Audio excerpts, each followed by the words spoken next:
हाँ जी, good afternoon. कहाँ तक पढ़ लिया? हाँ, राबड़ा मारवाड़ प्रजामंडल है ना। थोड़ा सुनाओगे पुराना? बताओ देख।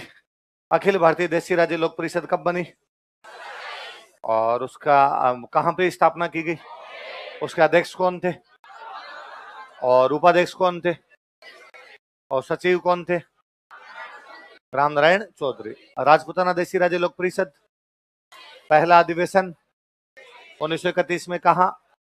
उसके अध्यक्ष था। कांग्रेस ने सपोर्ट कब किया? कौन से अधिवेशन में? 31 में कौन कौन से प्रजामंडल? 34 में, 36 में, 38 में और 39 में, 42 में, 43 में, 44 में, 45 में, 43 में। जयपुर प्रजामंडल के संस्थापक। पुनर्गठन किसने किया? कब किया? अध्यक्ष कौन? मंत्री कौन? कौन से किसान आंदोलन को समर्थन दिया? पहला अधिवेशन कब हुआ? कौन सी जगह पे हुआ? अध्यक्षता किसने की? महिलाओं की सभा को। जेंटलमैन एग्रीमेंट कब हुआ? जयपुर के प्रधानमंत्री अध्यक्ष प्रजामंडल के। और जयपुर प्रजामंडल ने भारत छोड़ो आंदोलन में भाग। एक पार्टी कौन सी बनी अलग? किसके नेतृत्व में? और इन्होंने भारत छोड़ो आंदोलन में भाग। अन्य नेता कौन कौन? दौलतमल भंडारी और गुलाब चंद कासलीवाल, इन्होंने इसमें भाग लिया था। फिर किसके कहने पे वापस विलय किया गया? जवाहरलाल नेहरू। कब किया गया? 1945। लोकवाणी अखबार कौन निकालते? किसकी याद में? कब से? तिवाड़ी जी वादे प्रजामंडल की क्या बनाए गए? और ये राजस्थान की किसी भी रियासत के पहले और बाद में क्या बनाए गए थे? मोतीलाल दिवस कब मनाया गया था? बूंदी प्रजामंडल के संस्थापक नित्यानंद कांतिलाल और ऋषिदत्त मेहता का समाचार पत्र कब से, कहां से, कहां की खबरें, कितने दिनों में आता था? अच्छा, मारवाड़ हितकारिणी मरुधर हितकारिणी सभा कब बनाई गई? किसके द्वारा? बाद पुनर्गठन किसने किया और नाम बदल के बाद में इसका विलय किसमें कर दिया गया? Marwar youth league. किसमें किया गया? मारवाड़ सेवा संघ कब बनाया गया? किसके द्वारा? कौन सा आंदोलन चलाया? एक शेर में कितने तोड़े घटा के कितने कर दिए? मारवाड़ देशी राज्य लोक परिषद कब बना? किसने बनाया? अधिवेशन कहां करना चाहते थे? गिरफ्तार करके मुकदमा कहां चला? किस किस पे? भंवरलाल सर्राफ। और बाद पहला अधिवेशन कहां किया इन लोगों ने? कब किया? उसकी अध्यक्षता किसने की? और उसमें बड़े लोग कौन कौन आए? मणिलाल कोठारी, काका कालेरकर और कस्तूरबा। मारवाड़ यूथ लीग कब बनाई गई? बाद में इसका नाम बदलकर। भारत का झंडा किसने फहराया? छगनराज। तो प्रजामंडल किसके अध्यक्षता में बनाया गया? प्रजामंडल ने 2 दिवस कौन कौन से मनाए? किस साल मनाए?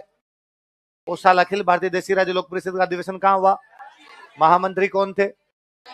उनके बैन को कौन हटवाता है? किसको लेटर लिख के? भारत छोड़ो आंदोलन में व्यास जी कहां रखे गए? बाकी नेता कहां रखे गए? चंडावल घटना कब की है? दाबड़ा कांड कब का है? कहां के सामंत ने लाठीचार्ज करवाया? कौन कौन शहीद हुए?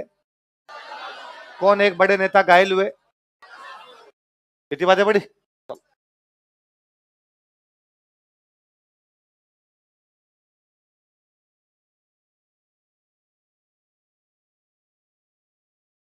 दसमल का कितना? जयपुर। जय नारायण व्यास के कुछ समाचार पत्र और पुस्तकें पढ़ते हैं। आप हेडिंग डाल लो इसी में, एक जय नारायण व्यास, ताकि थोड़े न्यूज़पेपर्स वगैरह यही याद हो जाए अपने। क्या वाह।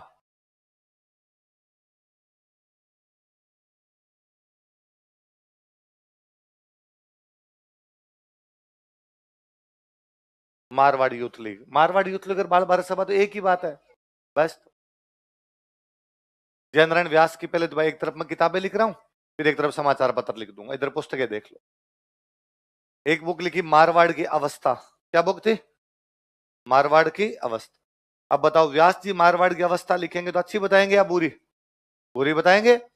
वो अच्छी कैसे बताएंगे? पर राजा का राज अच्छा नहीं हो तो यही कहेंगे। तो उन्होंने कहा भाई मारवाड़ की अवस्था अच्छी नहीं है, तो राजा का राज खराब है। पूछा भाई कैसा है राजा का राज? तो उन्होंने कहा पोपा भाई की पोल है। किसकी पोल है? तो पोपा भाई का राज है, कुछ लेना है न देना है। एक और बुक कौन सी लिखी? पोपा भाई की पोल। एक ये 47 के आसपास मार्च में आंदोलन करने वाले थे, तो लोगों ने इनसे पूछा भाई मार्च में आंदोलन क्यों कर रहे हो? तो इन्होंने बुक लिखी मार्च से संघर्ष क्यों, वाई स्ट्रगल फ्रॉम मार्च। इन्होंने कहा पढ़ लेना नोट्स, पता चल जाएगा।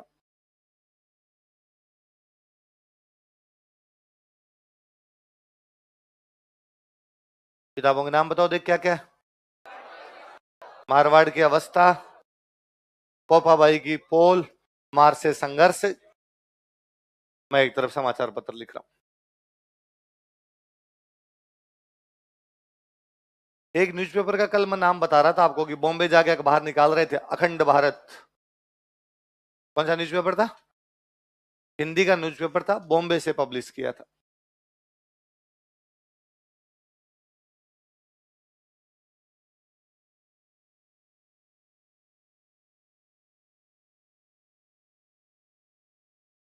एक इंग्लिश में न्यूज़पेपर निकालते थे, पीप। ये निकलता था दिल्ली।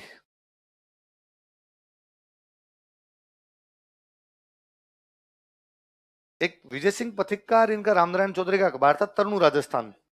ये लोग तो निकालते थे अजमेर से। व्यास जी ने इसको थोड़े दिनों तक निकाला था ब्यावर से।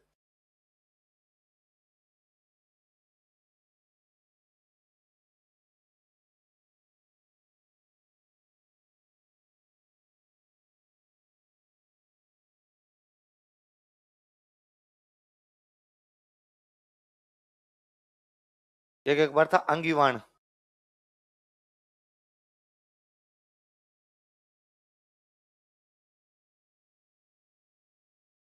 ये राजस्थानी का न्यूज़पेपर था, ये भी ब्यावर से निकलता था। तो ब्यावर से दो अखबार निकाले। अपने राजस्थान के दोनों अखबार ब्यावर से। वो मैंने बताया था आपको कि अजमेर में अंग्रेजों का राज था, तो अखबार वगैरह सारे यहीं से निकले। क्या चालू करना बंद करना?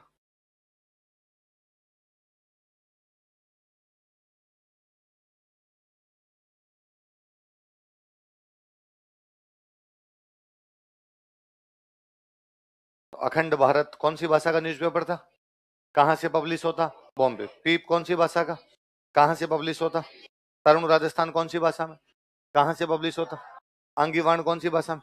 कहां से पब्लिश होता? कुल मिला के अपने राजस्थान में तो दोनों अखबारी कहां से निकले? ब्यावर। एक बॉम्बे से रह के दिल्ली से।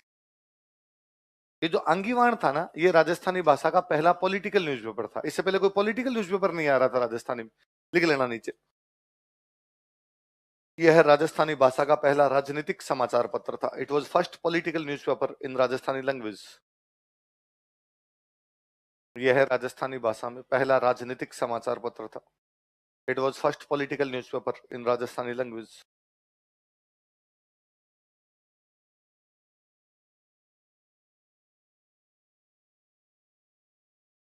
राजस्थानी भाषा में पहला राजनीतिक समाचार पत्र था। It was first political newspaper in Rajasthani language. देख लिया? चलूं बोले आगे। 1938 में दो बड़े लोगों ने जोधपुर की यात्रा की थी। एक तो आए थे सुभाष बोस। कौन आए थे? सुभाष चंद्र बोस ने तो अपना बर्थडे उस साल यही मनाया था। सुभाष चंद्र बोस का बर्थडे कब आता है बताओ देखे?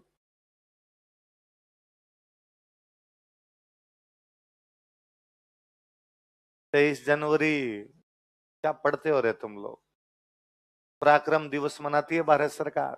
मैं आपसे किसी से पूछ लूं यदि कि आपको नेता कौन अच्छे लगते हैं, जोर जोर से कहते हो सुभाष चंद्र बोस। तुम्हें याद नहीं रहता पराक्रम दिवस? तो ये सुभाष चंद्र बोस ने, ये उस समय 23 जनवरी को जोधपुरी थे। इनके कई महीने बाद में नेहरू जी की बहन यहाँ पे आके गए थे, विजय लक्ष्मी पंडित। कौन आके गए थे? तो दो बड़े लोगों ने जोधपुर की यात्रा की थी, किस साल, किस किसने, लिख लो एक लाइन नीचे, अलग से बॉक्स में बंद कर लो। 1938 ईस्वी में, इन 1938 एडी, 1938 ईस्वी में, इन 1938 एडी, सुभाष चंद्र बोस तथा विजय लक्ष्मी पंडित ने जोधपुर की यात्रा की थी। Subhash Chandra Bose and Vijay Lakshmi Pandit visited Jodhpur.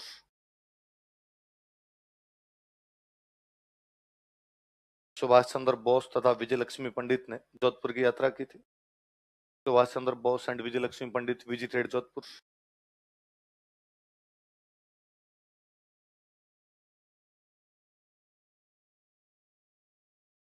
किसने जोधपुर की यात्रा की, सुभाष चंद्र बोस और विजय लक्ष्मी पंडित। विजय लक्ष्मी पंडित नेहरू जी की बहन थे।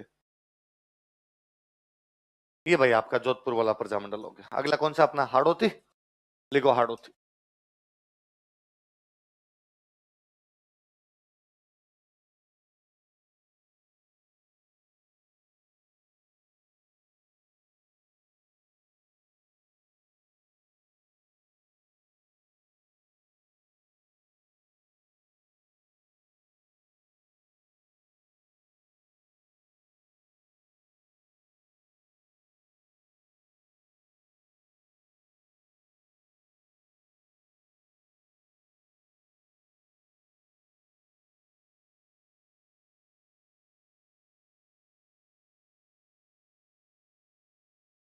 कौन कौन है संस्थापक बताओ देखे, नैनूराम शर्मा और हाजी फैज मोहम्मद।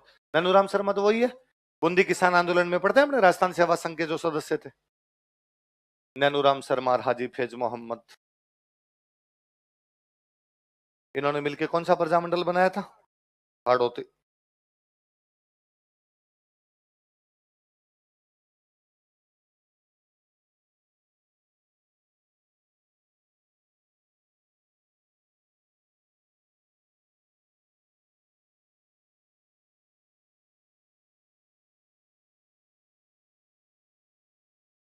हाड़ौती प्रजामंडल ने और तो कोई काम नहीं किया, आतंकवाद बंद हो गया था, कोटा नाम से दोबारा बना था। एक काम किया था इन्होंने, इन्होंने बेगार विरोधी आंदोलन चलाया था। क्या चलाया था, बेगार, समझ गए, बिना पैसे दिए काम करवाने क्या बोलते हैं, बेगार, फोर्सफुली लेबर, उसके खिलाफ आंदोलन चलाया था। कोई पूछेगा हाड़ौती प्रजामंडल ने कौन सा आंदोलन चलाया, या बेगार विरोधी आंदोलन किसने चलाया, किसने चलाया, प्रजामंडल ने बेगार विरोधी आंदोलन चलाया था। Prajamandal led anti begar movement, Prajamandal ने बेगार विरोधी आंदोलन चलाया था। Prajamandal led anti begar movement.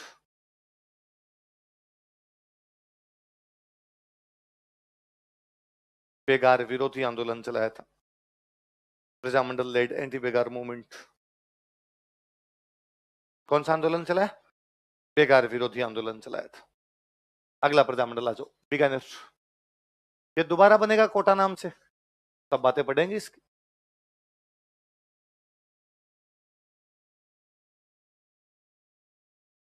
यहां पे सबसे पहले एक बीकानेर रियासत में एक पार्टी बनती है, उस पार्टी का नाम था सर्वहितकारिणी सभा।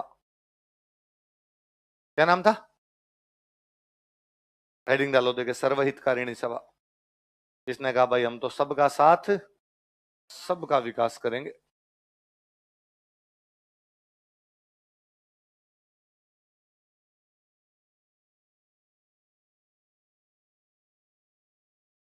सर्वहितकारिणी सभा पार्टी है, बस पढ़ेंगे किसने बनाई, क्यों बनाई, क्या किया इस पार्टी ने। सर्वहितकारिणी सभा, इसकी स्थापना की गई थी 1907।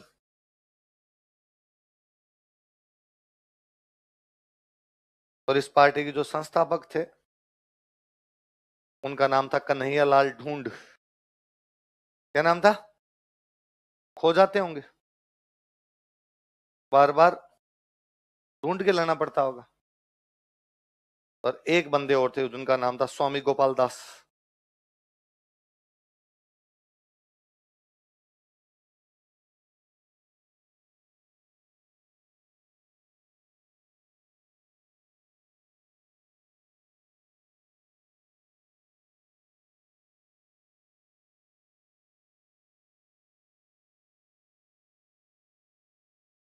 क्या क्या नाम बताओ देखे, कन्हैयालाल ढूंढ और स्वामी गोपाल दास, इन्होंने मिलकर कौन सी पार्टी बनाई, सर्वहितकारिणी सभा। कब बनाई, 1907। ये पार्टी चूरू में बनाई गई थी। कहां बनाई गई थी? बीकानेर के अंदर ही आता था चूरू उस टाइम। तो इस पार्टी का नाम पड़ा चूरू की कांग्रेस। क्या नाम पड़ गया? किस किसने मिलकर बनाई? और इस पार्टी को क्या कहा जाता है? लिख लो, इसे चूरू की कांग्रेस कहा जाता था। It was called as Congress of Churu. इसे चूरू की कांग्रेस कहा जाता था। It was called as Congress of Churu. इसे चूरू की कांग्रेस कहा जाता था। It was called as Congress of Churu. कौन सी पार्टी कहा जाता चूरू की कांग्रेस? अच्छा, कैसे करोगे भाई सबका हित? तो इन्होंने कहा हम स्कूल खोलेंगे। क्या खोलेंगे? लिख लो, इस संगठन ने शिक्षण संस्थाओं की स्थापना की थी। This organization set up educational institutes. इस संगठन ने शिक्षण संस्थाओं की स्थापना की थी। This organization set up educational institutes. कौन से खोले थे? लिखो, कबीर पाठशाला, कबीर स्कूल्स।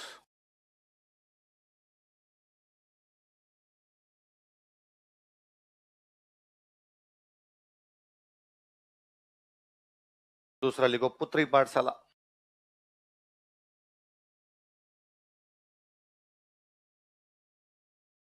पुत्री स्कूल्स। स्कूल लिखना, स्कूल्स में। कबीर पाठशाला और पुत्री पाठशाला कौन कौन से खोले बताओ देखे? कबीर पाठशाला और पुत्री। अच्छा, कबीर पाठशाला किसके लिए खोले गए? कबीर पाठशाला खोले गए दलितों के लिए। किसके लिए? कि भाई दलित बच्चे पढ़ नहीं रहे तो उनके लिए हम अलग से स्कूल खोलेंगे। कौन से थे? कबीर। आगे लिख लो, दलितों हेतु, फॉर दलित्स।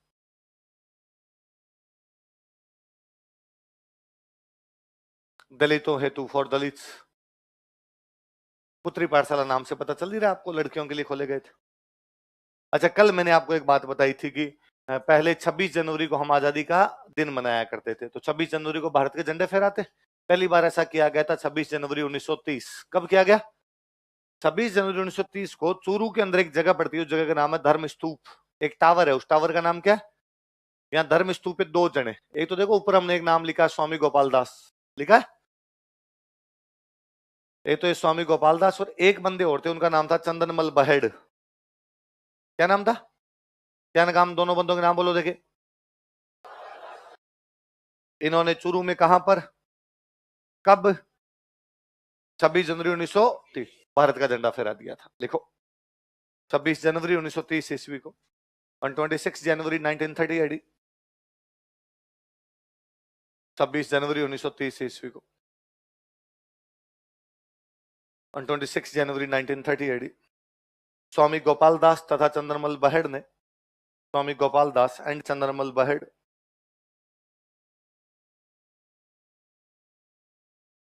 स्वामी गोपाल दास तथा चंद्रमल बहेड़ ने, स्वामी गोपाल दास एंड चंद्रमल बहेड़, स्वामी गोपाल दास तथा चंद्रमल बहेड़ ने चूरू के धर्म स्तूप पर भारतीय झंडा फहराया था। होस्टेड इंडियन फ्लैग एट धर्म स्तूप ऑफ चूरू। चूरू के धर्म स्तूप पर भारतीय झंडा फहराया था। Hosted Indian flag on Dharma Stupa of Churu. Hoisted Indian flag on Dharma Stupa of Churu. Churu के धर्म स्तूप पर भारतीय झंडा फहराया था।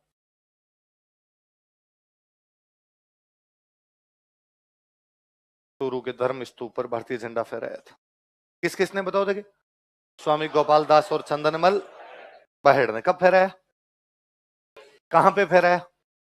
चूरू के धर्म, मतलब चूरू में दो बातें। चूरू में एक पार्टी बन रही है, पार्टी का नाम क्या है? सर्वहितकारिणी सभा। और चूरू में झंडा कहां फहराया जा रहा है? धर्म स्तूप पे। कौन कौन फहरा रहे हैं? चंदनमल बहेड़। हम कल एक बीकानेर के राजा का नाम पढ़ रहे थे, गंगा सिंह। क्या नाम पढ़ रहे थे? अंग्रेजों की सरकार इन दिनों में गोलमेज सम्मेलन आयोजित कर रही थी। क्या आयोजित कर रही थी? एक राउंड टेबल के बिठा के चारों तरफ बात करते, उनको बोलते गोलमेज सम्मेलन। क्या बोलते? और गंगा सिंह ने तीनों गोलमेज सम्मेलन में भाग लिया। कितने गोलमेज सम्मेलन में भाग लिया? 1930, 1931 और 1932। तीन गोलमेज सम्मेलन हुए। तीनों के अंदर राजस्थान का कोई राजा गया, तो राजा कौन था? Maharaja Ganga Singh. Second round table conference की बात है। कब की बात है? सेकंड वाले की, दूसरे वाले की बात है। सेकंड वाला कब हुआ था? 1931। सेकंड राउंड टेबल कॉन्फ्रेंस जो कि 1931 के अंदर हुआ, इसमें गंगा सिंह जी वहां भाग लेने के लिए गए। यहाँ ये जितने कार्यकर्ता है, स्वामी गोपाल दास, चंद्रमल बहेड़, इन्होंने सोचा कि यार अंग्रेजों को बताते तो हैं कि भाई गोलमेज सम्मेलन में बैठ के ये बात होती है भारत में शासन कैसा होना चाहिए।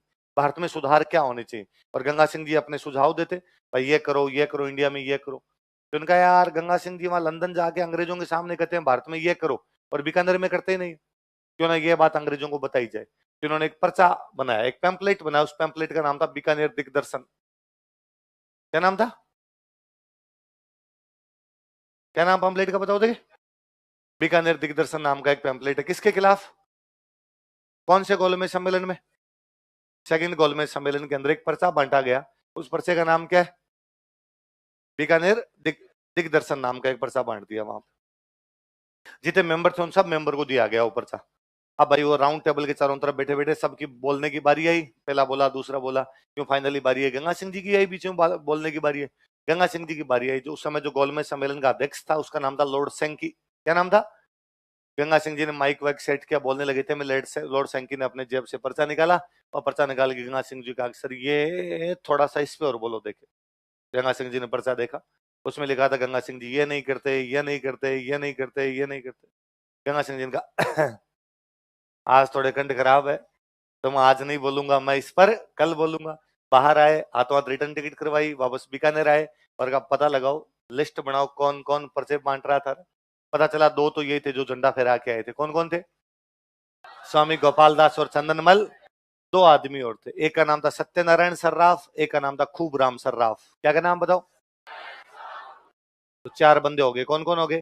स्वामी गोपाल दास, चंदनमल बहेड़, सत्यनारायण सर्राफ और खूब राम। इनको कहा खूब जी लिया, आओ कभी जेल में। तो इन चारों को कहां भेज दिया गया? इनके खिलाफ मुकदमा चलाया गया कि तुम लोगों ने लंदन में बीकानेर की इमेज खराब की, तुम लोगों ने लंदन में बीकानेर के खिलाफ षड्यंत्र किया। क्या किया? इसलिए मुकदमे का नाम था बीकानेर षड्यंत्र मुकदमा। क्या चलाया गया? बीकानेर कॉन्स्पिरेसी केस कि तुम चारों लोगों ने कॉन्स्पिरेसी की। कौन कौन चार आदमी? स्वामी गोपाल दास, चंद्रमल बहेड़, सत्यनारायण सर्राफ और खूब राम। कौन से पर्चे के कारण? कौन से गोलमेज सम्मेलन बांटा गया? किसके खिलाफ बांटा गया? 1931 ईस्वी में, इन 1931 एडी, 1931 ईस्वी में, 1931 एडी। दूसरे गोलमेज सम्मेलन के दौरान, during second round table conference, दूसरे गोलमेज सम्मेलन के दौरान, during second round table conference, दूसरे गोलमेज सम्मेलन के दौरान, during second round table conference, राजनीतिक कार्यकर्ताओं ने, पॉलिटिकल एक्टिविस्ट, राजनीतिक कार्यकर्ताओं ने, पॉलिटिकल एक्टिविस्ट, राजनीतिक कार्यकर्ताओं ने, पॉलिटिकल एक्टिविस्ट, कार्यकर्ताओं ने महाराजा गंगा सिंह के खिलाफ बीकानेर दिग्दर्शन नामक पर्चा बांटा। डिस्ट्रीब्यूटेड ए पैम्पलेट नेम्ड बीकानेर दिग्दर्शन अगेंस्ट महाराजा गंगा सिंह। महाराजा गंगा सिंह के खिलाफ बीकानेर दिग्दर्शन नामक पर्चे बांटे।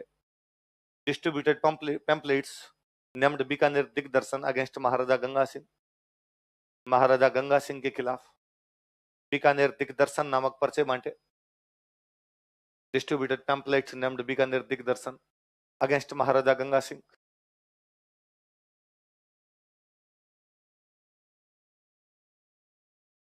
महाराजा गंगा सिंह के खिलाफ बीकानेर दिग्दर्शन नामक पर्चे बांटे। किसके खिलाफ पर्चे बांटे गए? गंगा सिंह के खिलाफ। कौन से गोलमेज सम्मेलन में? कौन सा पर्चा बांटा गया? नेक्स्ट हेडिंग डालो, बीकानेर षड्यंत्र मुकदमा, बीकानेर कॉन्स्पिरेसी केस।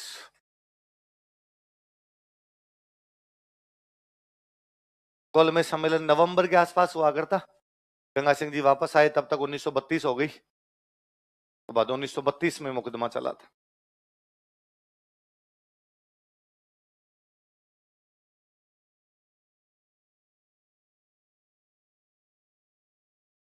देखो, बीकानेर दिग्दर्शन के कारण, ड्यू टू बीकानेर दिग्दर्शन,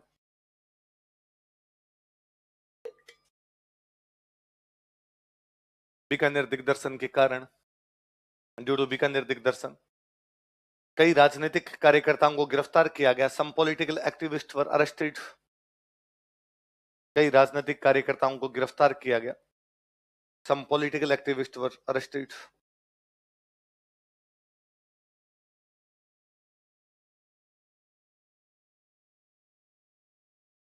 जैसे लिख लो कौन कौन से।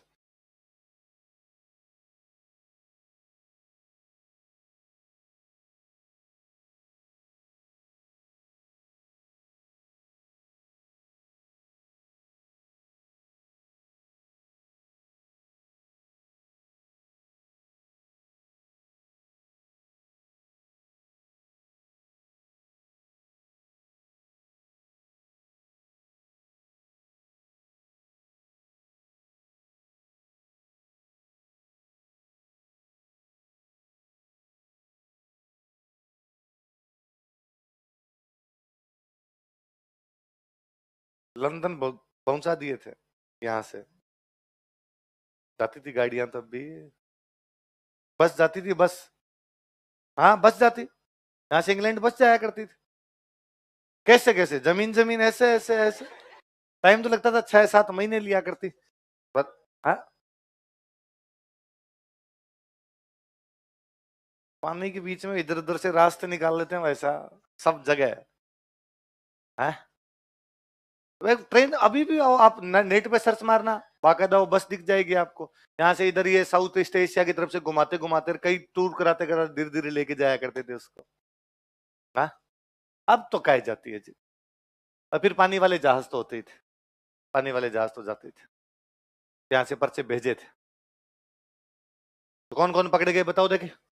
स्वामी गोपाल दास, चंदनमल बहेड़, सत्यनारायण सर्राफ और खूब राम सर्राफ, ये सारे कौन से मुकदमे में पकड़े गए? बीकानेर षड्यंत्र। बीकानेर वाला प्रजामंडल कब बनाया गया? 1936। प्रजामंडल बना था कलकत्ता में। कहां बना था? ये सेठ लोग थे सारे सारे, कलकत्ता रहते थे, वहां प्रजामंडल बना लिया इन्होंने। लिखो 1936 ईस्वी में, इन 1936 एडी, 1936 ईस्वी में, 1936 एडी कलकत्ता में प्रजामंडल की स्थापना की गई। Prajamandal was founded at Calcutta. Calcutta में प्रजामंडल की स्थापना की गई। Prajamandal was founded at Calcutta.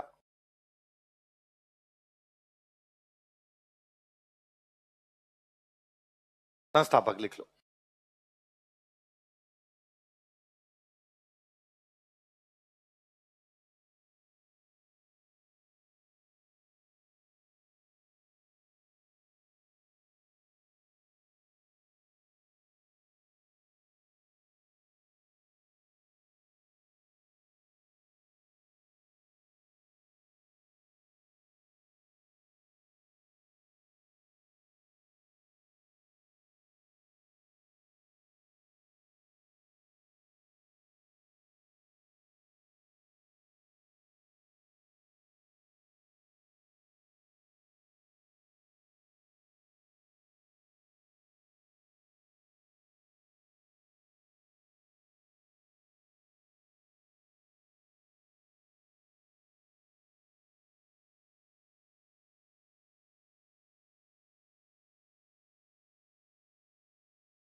कौन कौन है बताओ देखे।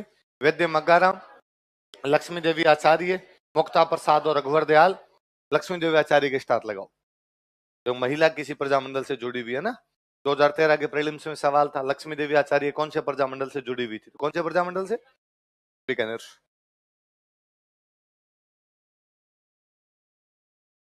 बाद बीकानेर में एक बड़ी घटना होती है 1946 में। 1 जुलाई की बात है, गंगानगर में एक जगह पड़ती है रायसिंह नगर। कौन सी जगह? कहां पड़ता है रायसिंह नगर? गंगानगर के अंदर रायसिंह नगर नाम की जगह पड़ती है। यहाँ पर एक प्रजामंडल का जुलूस निकल रहा था, तो जुलूस पे पुलिस फायरिंग करती है। उस जुलूस में एक लड़का शहीद हो जाता है, बीरबल। कौन शहीद हो जाता है? इन बीरबल के नाम पे पहले तो 1 जुलाई को शहीद हो गए, पता ही नहीं चला। फिर धीरे धीरे पता चला कि अरे यार रायसिंह नगर में फायरिंग हुई, बीरबल शहीद हो गए। तो इनके नाम पर 17 जुलाई को बीरबल दिवस मनाया गया। कब मनाया गया? तो को पूछे बीरबल दिवस कौन सी रियासत में मनाया गया? बीकानेर। कब मनाया गया? बाद में जब अपने इंदिरा गांधी नहर आ गई थी, तो इंदिरा गांधी नहर की जो जैसलमेर वाली ब्रांच है, इस ब्रांच का नाम बीरबल ब्रांच है। क्या नाम है? तो वो कौन से बीरबल के नाम पर है? जो रायसिंह नगर में शहीद हुए थे। कब शहीद हुए थे? 1 जुलाई 1946। देखो 1 जुलाई 1946 ईस्वी कौन? 1 जुलाई 1946 एडी।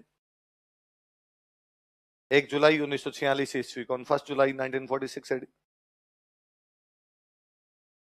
रायसिंह नगर में, एट रायसिंह नगर, गंगानगर में जगह पड़ती। रायसिंह नगर में एट रायसिंह नगर,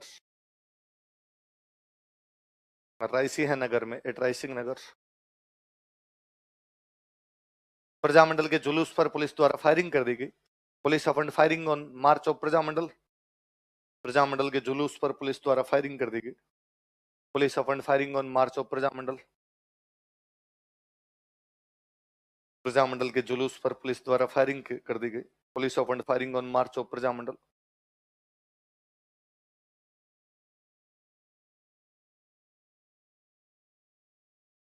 तथा इसमें बीरबल नामक एक युवक शहीद हो गया and young man named Birbal was मार्टेड in it. तथा इसमें बीरबल नामक एक युवक शहीद हो गया and young man named Birbal was मार्टेड in it. तथा इसमें बीरबल नामक एक युवक शहीद हो गया and young man named Birbal was मार्टेड in it. तथा इसमें बीरबल नामक एक युवक शहीद हो गया। लाइन चेंज करके लिखना, ये क्वेश्चन पूछा हुआ है।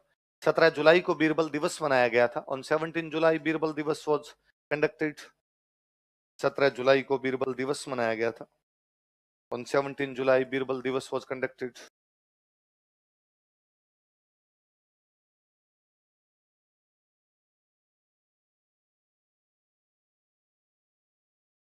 एक लाइन और लिखो।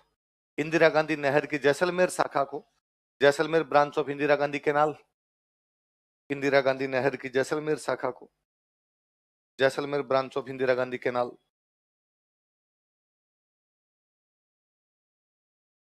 इंदिरा गांधी नहर की जैसलमेर शाखा को Jaisalmer branch of Indira Gandhi canal, Jaisalmer शाखा को बीरबल शाखा कहा जाता है, is called as Birbal branch. Birbal शाखा कहा जाता है, is called as Birbal branch. Birbal शाखा कहा जाता है, is called as Birbal branch. Geography पढ़ोगे तब रिपीट होगा, याद आ जाएगा बीरबल कौन है। अब लिख लो भाई, बीकानेर के किसान आंदोलन, इसे में लिख लो। नाम नाम याद करने अपने, लिखो बीकानेर के किसान आंदोलन, पीजेंट मूवमेंट्स ऑफ बीकानेर।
उतार लिया? पढ़े हैं क्या के बारे में?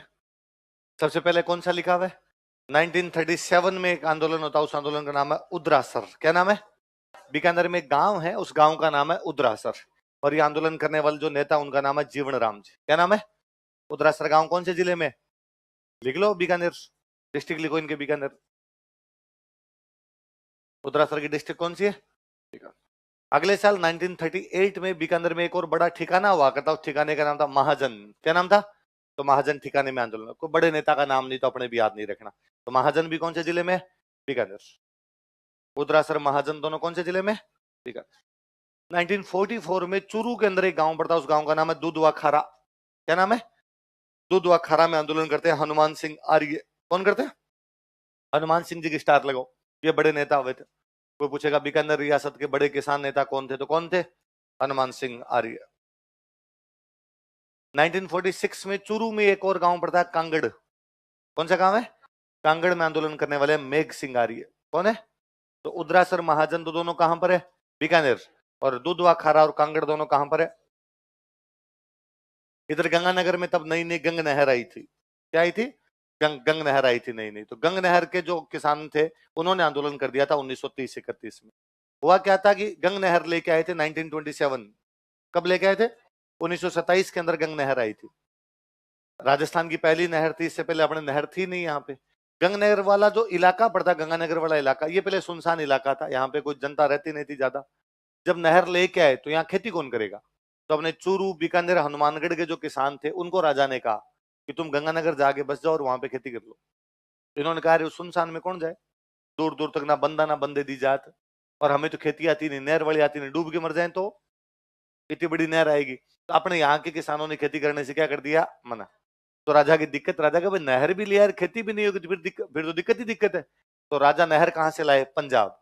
तो किसान भी लाए फिर पंजाब से, और पंजाब के किसानों को कहा कि तुम चलो हमारे, और तुम चल के हमारे वहां के क्या कर लो? खेती। तो उन पंजाब वाले किसानों ने कहा भाई हम क्यों जाएं, भाई किसानों को आवश्यकता थोड़ी, आवश्यकता किसको है? राजा को। तो राजा ने कहा मैं तुम्हें जमीन सस्ती दूंगा।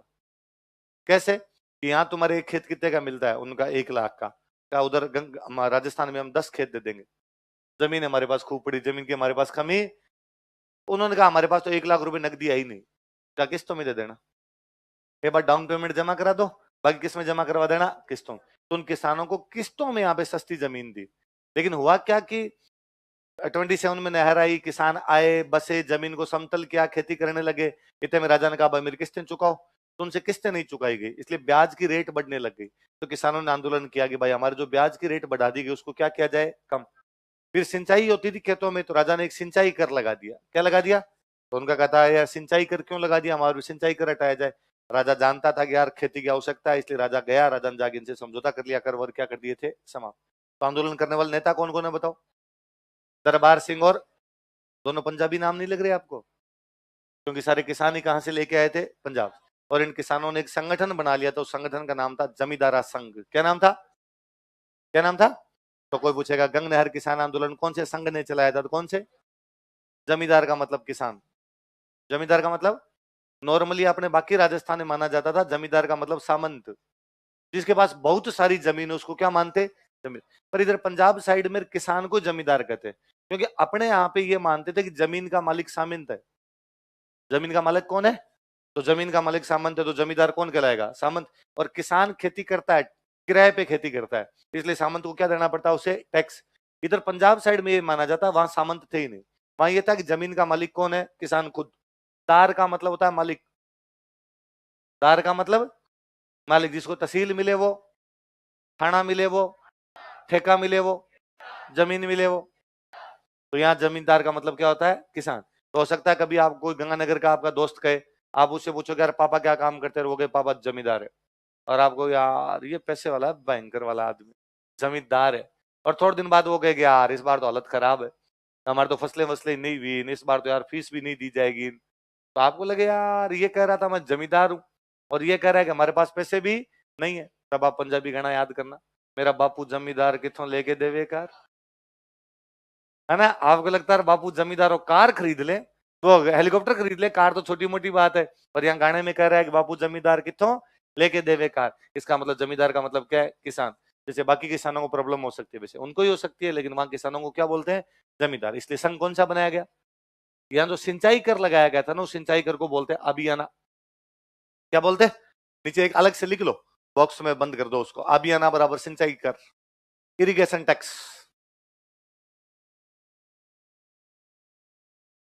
अभियाना बराबर सिंचाई कर, इरिगेशन टैक्स। बॉक्स में बंद कर लेना। तो पूछ लेंगे भाई गंग नहर के किसानों पर सिंचाई कर लगाया गया था, उसे क्या कहते थे? क्या कहते थे? अभियाना बराबर सिंचाई कर, इरिगेशन टैक्स। आब का मतलब होता है पानी। आब का मतलब क्या होता है? पंच आब, है ना? 5 पानी आके मिले तो पंच आब। तो वैसे आब का मतलब पानी। जो पानी पे जो टैक्स लगाया वो कौन सा था? अभियान। अगला लिख लो भाई, धौलपुर प्रजामंडल।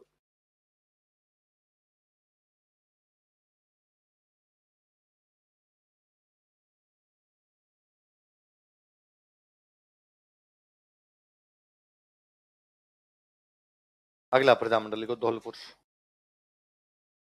धौलपुर में आर्य समाज के एक बड़े नेता आए थे, स्वामी श्रद्धानंद सरस्वती।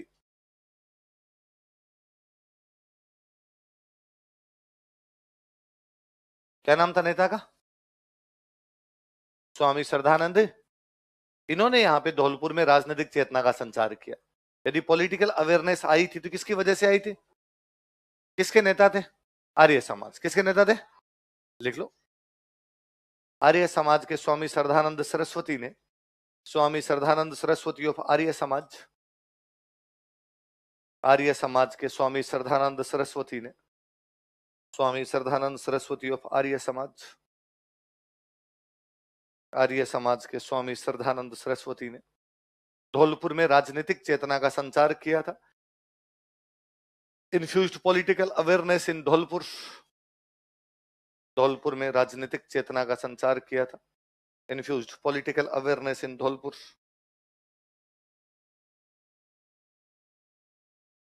धौलपुर में राजनीतिक चेतना का संचार किया था। Infused political awareness in Dholpur. Dholpur में राजनीतिक चेतना का संचार किया था। किसका संचार किया था? किसने? आर्य समाज बेसिकली दो बातों पे बल दिया करता। एक तो आर्य समाज का था समाज में सुधार करो, एक आर्य समाज का था हिंदी भाषा को बढ़ावा दो। किस दो पे बल दिया करता? समाज में सुधार किया जाए और हिंदी भाषा को, कि भाई इनका मानना था कि यार पूरे भारत में अंग्रेजी का जाल फैलता जा रहा है, हमें अंग्रेजी नहीं पढ़नी, हमें क्या पढ़नी है? हिंदी। तो आर्य समाज एक तो समाज सुधार की बात करता था, किसकी बात करता? हिंदी।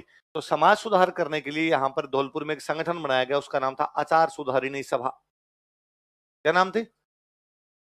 आचार मतलब वही व्यवहार, व्यवहार को सुधारने वाली सभा, इसलिए नाम क्या हो गया? हेडिंग डालो, आचार सुधारिणी सभा।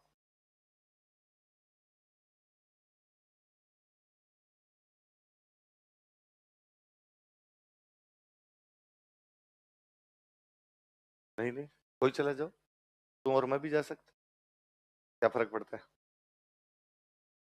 हाँ। आर्य, आर्य का तो मतलब ये है कि हमारे ऋग्वेद के अंदर जो भी लोग थे उनको कहा गया आर्य।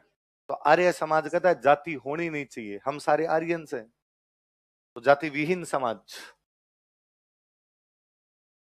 आर्य मतलब श्रेष्ठ लोग। रामायण में नहीं सुनते है आर्य पुत्र? बोलते हैं रामायण महाभारत में। रेशन स्थापना हुई थी 1910, लिख लो 1910।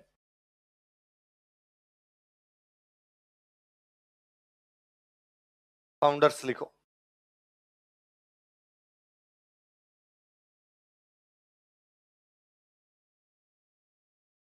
ज्वाला प्रसाद जिज्ञासु।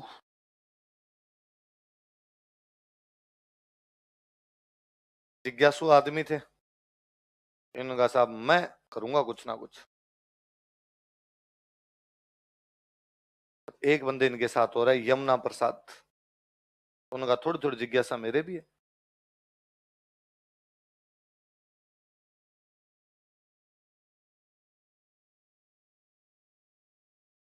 तो आचार सुधारिणी सभा कब बनाई गई? 1910। किसके द्वारा बनाई गई? ज्वाला प्रसाद जिज्ञासु और यमुना प्रसाद। कहां बनाई गई? धौलपुर। क्या नाम है पार्टी का बताओ देखे? आचार सुधारिणी सभा कब बनाई गई? 1910। किसके द्वारा? ज्वाला प्रसाद जिज्ञासु और ये तो समाज सुधार का संगठन हो गया। हिंदी भाषा को बढ़ावा देने के लिए एक सभा बनाएगी इनके द्वारा, उसका नाम था नागरिक प्रचारिणी सभा। क्या नाम था? लिखो, एक और लिखो।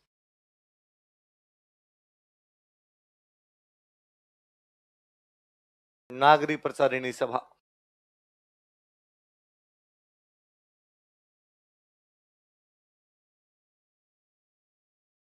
नागरी हिंदी लिखने का जो तरीका होता है देवनागरी लिपि है। कौन सी लिपि है? देवनागरी लिपि है। तो नागरी का प्रचार करेंगे, मतलब हिंदी का प्रचार प्रसार करेंगे। ये बनाएगी 1934। कब बनाएगी? एक तो ये जिज्ञासु तो थे, इन्होंने कहा अपनी जिज्ञासा तो और है। यमुना प्रसाद जी का मेरी तो खत्म हो गई, एक नए बंदे आए जिज्ञासा शांत करने, इंदुलाल।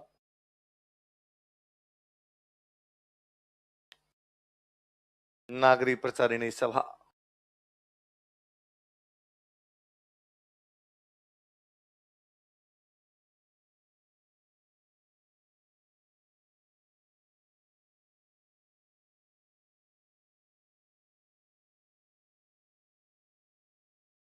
आचार सुधारिणी सभा तो कब बनाएगी? 1910।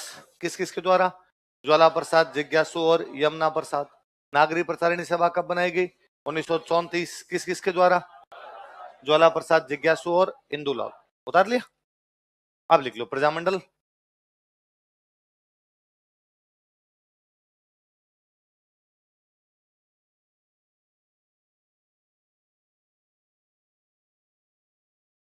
कब बनाया गया प्रजामंडल, तो आपको पता है? 1900। ज्वाला प्रसाद, जिज्ञासु का जिज्ञासा बहुत है भाई साहब। इंदुलाल ने कहा मेरी खत्म हुई है, नया बंदा पकड़ के लाए, कृष्ण दत्त पालीवाल। कौन बंदा था? धौलपुर वाले तंग हो गए ज्वाला प्रसाद जी की, कब तक ज्वाला जगाओगे ऐसे?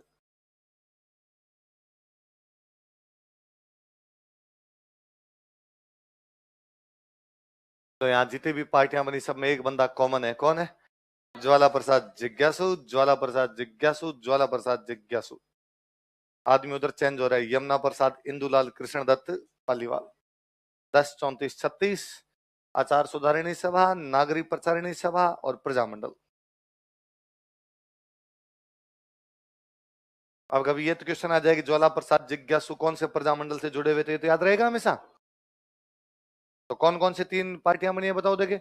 आचार सुधारिणी सभा, नागरिक प्रचारिणी सभा और प्रजामंडल। कब कब बनी है? 1910, 1934, 1936। एक बंदा कॉमन कौन है? ज्वाला प्रसाद जिज्ञासु। अलग अलग बंदे कौन आगे? यमुना प्रसाद, इंदुलाल, कृष्ण दत्त पालीवाल। एक दिन घटना हो गई, पुलिस ने फायरिंग कर दी। धौलपुर में गांव पड़ता तसीमो। कौन सा गांव है? लिखो तसीमो कांड। तसीमो tragedy, 11 April 1947।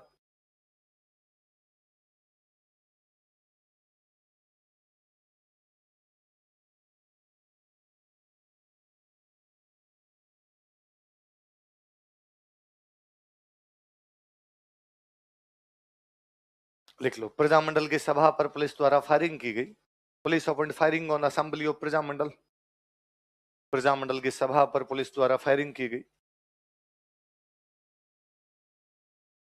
Police open firing on assembly of Prajamandal तथा इसमें 2 युवक शहीद हो गए and 2 young man were मार्टेड in it. तथा इसमें 2 युवक शहीद हो गए, 2 young man were मार्टेड in it. नाम है भाई पंचम सिंह और छत्तर सिंह। क्या क्या नाम बताओ देखे? पंचम सिंह और छत्तर सिंह। एक 5 और एक 6। 11 याद मत कर लेना, बंदे तो 2 ही है। 11 तो अप्रैल है। कौन कौन 2 युवक शहीद हुए नाम बताओ? पंचम सिंह और छत्तर सिंह। कौन से घटना में? तसीमो कांड, जो कि कौन से प्रजामंडल के तहत हुआ? धौलपुर। कब हुआ? 11 अप्रैल 1900। याद रह जाएगा। कोई पूछे तसीमो कांड का संबंध कौन सी रियासत से था? धौलपुर। ठीक, चले आगे। बस 4 ही बातें। धौलपुर प्रजामंडल में किसकी वजह से राजनीतिक चेतना आई थी बताओ देखे? स्वामी श्रद्धानंद सरस्वती। कौन कौन सी 3 पार्टियां बनी? आचार सुधारिणी सभा, नागरी प्रचारिणी सभा, प्रजामंडल। कब कब बनी? 1910, 1934, 1936। एक बंदा कॉमन तो कौन है? ज्वाला प्रसाद जिज्ञासु। अलग अलग बंदे कौन आ रहे हैं? यमुना प्रसाद, इंदुलाल, कृष्णदत्त पालीवाल। कौन से गांव में फायरिंग हुई? कब हुई? कौन कौन शहीद हुए? पंचम सिंह और छतर सिंह। याद रह जाएगा। अगला प्रजामंडल लिखो, मेवाड़।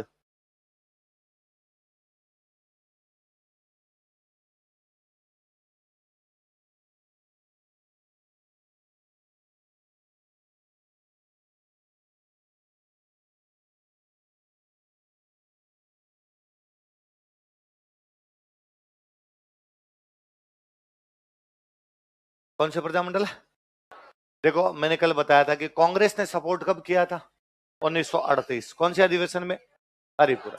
हरिपुरा सेशन हुआ था 1938 के मार्च में। कब हुआ था? तो उस मार्च वाले अधिवेशन में कोई 2 बंदे अपने उदयपुर से भाग लेने के लिए गए और ये वापस आए। इन्होंने आकार, भाई साहब सुन रहे हो क्या?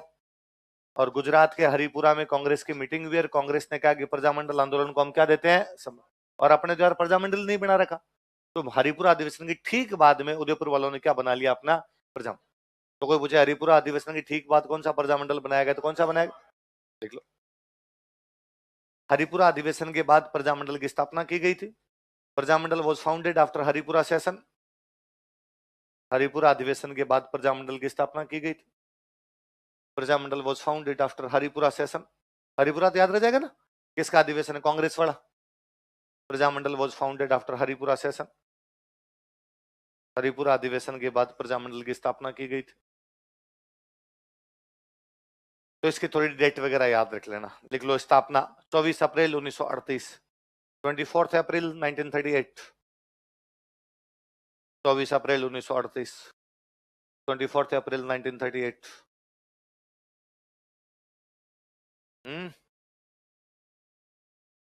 मैंने अभी क्या बोला कि हरिपुरा वाला मार्च में हुआ था? हाँ, इस बात पे तूने ध्यान दिया ही नहीं। हो गया, कांग्रेस की मर्जी। विशेष अधिवेशन बुला लेती, पहले बुला लेती, कई कारण होते। देखो, लिखा हुआ थोड़ी दिसंबर में होगा। खूब सारे अधिवेशन पहले हो जाया करते, किन्हीं कारणों से कि भाई पहले बुला लो, तो मार्च के अंदर ही बुला लिया उन्होंने। तो मार्च में उनका अधिवेशन हुआ और अप्रैल के अंदर किसकी स्थापना कर दी गई? प्रजा। कितने अप्रैल को? 24 अप्रैल 1900। किसकी स्थापना की गई? कब की गई? कब की गई? ये 24 अप्रैल खूब काम आएगा, है ना। आगे पंचायती राज व्यवस्था लागू होगी तो पंचायती राज दिवस आएगा। क्या आएगा? पॉलिटी में आगे सर बताएंगे। केशवानंद भारती मामला आ गया, आ ही गया। अरे, प्रस्तावना में थोड़ा सा नाम आया होगा। केशवानंद भारती मामला आया था 24 अप्रैल 1973। कब आया था? 24 अप्रैल 1973। पंचायती राज व्यवस्था लागू होगी 24 अप्रैल 1993। मेवाड़ प्रजामंडल बन रहा है 24 अप्रैल 1930। तो 24 अप्रैल जिंदाबाद है। आप खुद का बर्थडे भूल जाओगे, लेकिन क्या याद रहेगा? तो 24 अप्रैल को कौन सा प्रजामंडल बनाया गया? कौन से सन में? यहाँ एक बड़े नेता हुआ करते, बलवंत सिंह मेहता। क्या नाम था? उनके घर पे प्रजामंडल बनाया गया था। उनके घर का नाम था साहित्य कुटीर। क्या नाम था? किताबें रखते होगे ज्यादा, तो घर का नाम क्या रख रखा था? साहित्य। किसके घर पे प्रजामंडल की स्थापना हुई? लिखो, बलवंत सिंह मेहता के घर पर प्रजामंडल की स्थापना की गई। Prajamandal was founded at house of Balwant Singh Mehta. Balwant Singh Mehta के घर पर प्रजामंडल की स्थापना की गई। Prajamandal was founded at house of Balwant Singh Mehta. कोष्टक में लिख लेना, साहित्य कुटीर। घर का नाम क्या था उनके? साहित्य कुटीर।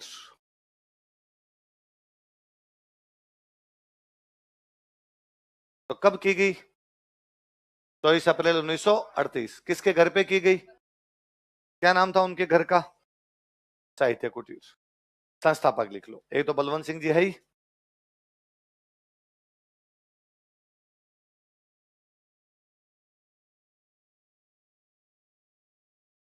एक लिखो भूरेलाल बया।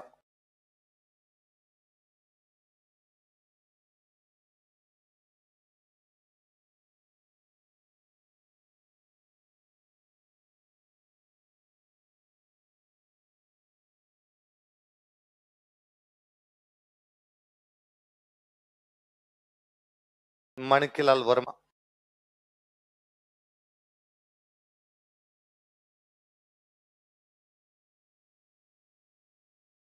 किस किसने की स्थापना, संस्थापक कौन कौन है बताओ देखिए। बलवंत सिंह मेहता, भूरेलाल बया, माणिक्यलाल वर्मा। नाम बताओ देखिए। बलवंत सिंह मेहता, भूरेलाल बया और माणिक्यलाल। अब कहा भाई प्रजामंडल का अध्यक्ष कौन बने? वर्मा जी ने कहा पंचशीड़ा मुझे याद है, मैं बनूंगा, मैं पंचशीड़ा पूरा सुना सकता हूँ। अरे का बैठ जाओ यार। बलवंत सिंह मेहता ने कहा बेट मेरा तो बैटिंग मैं करूंगा। ऐसा मेरे घर पे बैठ के प्रजामंडल बना रहे हो तो अध्यक्ष मैं बनूंगा, लिख लो। बलवंत सिंह मेहता के आगे लिखो अध्यक्ष। बलवंत सिंह मेहता को क्या बनाया गया? पहले गांव में होता था कि पहले बैटिंग कौन करेगा, जिसका एक मूवी है टैक्सी नंबर 9211, नाना पाटेकर की मूवी है, तो उसमें नाना पाटेकर बाहर से आ रहा है, गली में उसका बेटा क्रिकेट खेल रहा है, फील्डिंग कर रहा है, तो अपने बेटे के पास जाके कहता है कि बैट किसका है, तो कहता मेरा है, तो फील्डिंग क्यों कर रहा है, बैटिंग कर रहा है अपने जाके। तो बलवंत सिंह मेहता ने कहा मेरे घर पे प्रजामंडल बनेगा तो अध्यक्ष भी भूरेलाल बया को आप उपाध्यक्ष, देख लो वाइस प्रेसिडेंट भूरेलाल बया उपाध्यक्ष। वर्मा जी ने कहा पंचीड़ा पूरा सुना है, का महामंत्री, महामंत्री। तो वर्मा जी क्या बना दिए गए? महामंत्री। भूरेलाल भैया क्या बनाए गए? उपाध्यक्ष। और बलवंत सिंह जी खुद क्या बन गए? अध्यक्ष बन गए। अब ये बात मेवाड़ के राजा को पता चली कि कल इन्होंने उदयपुर में प्रजामंडल की स्थापना की है और वहां इन्होंने पंछीड़े गए हैं, मेरे खिलाफ गए हैं। और मेवाड़ के राजा ने ऐलान किया कि वर्मा जी आज के बाद यदि मुझे मेवाड़ में पंछेड़ा सुनाई दे गया मैं पांखड़े काट दूंगा तुम्हारे पंच।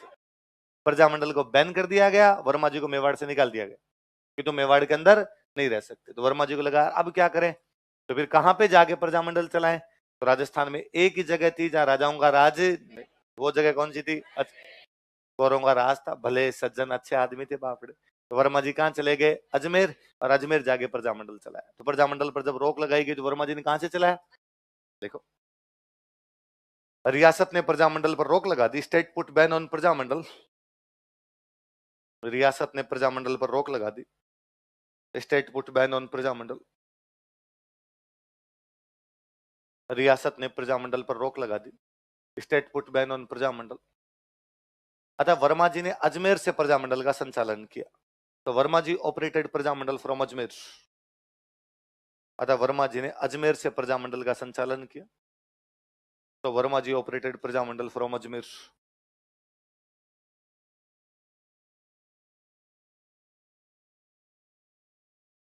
अजमेर से प्रजामंडल का संचालन किया। यहां वर्मा जी फ्री बैठे थे, तो फ्री बैठे बैठे वर्मा जी ने एक बुक लिख दी यहाँ पे, मेवाड़ का वर्तमान शासन। कौन सी बुक लिखी? और बताओ वर्मा जी मेवाड़ का शासन लिखेंगे तो अच्छा बताएंगे एक बुरा? लिखो। वर्मा जी ने यहाँ मेवाड़ का वर्तमान शासन नामक पुस्तक लिखी। Verma ji wrote a book named Mewar का वर्तमान शासन हियर। वर्मा जी ने यहाँ मेवाड़ का वर्तमान शासन नामक पुस्तक लिखी। Verma ji wrote a book named Mewar का वर्तमान शासन here.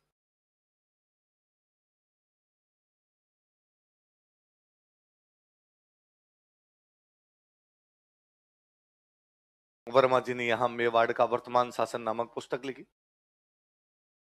Verma ji wrote a book named Mewar का वर्तमान शासन हियर। कौन सी बुक लिखी? तथा इसमें मेवाड़ के शासन की आलोचना की गई। And administration of Mewar was criticised in it. तथा इसमें मेवाड़ के शासन की आलोचना की गई। And administration of Mewar was criticised in it. तथा इसमें मेवाड़ के शासन की आलोचना की गई।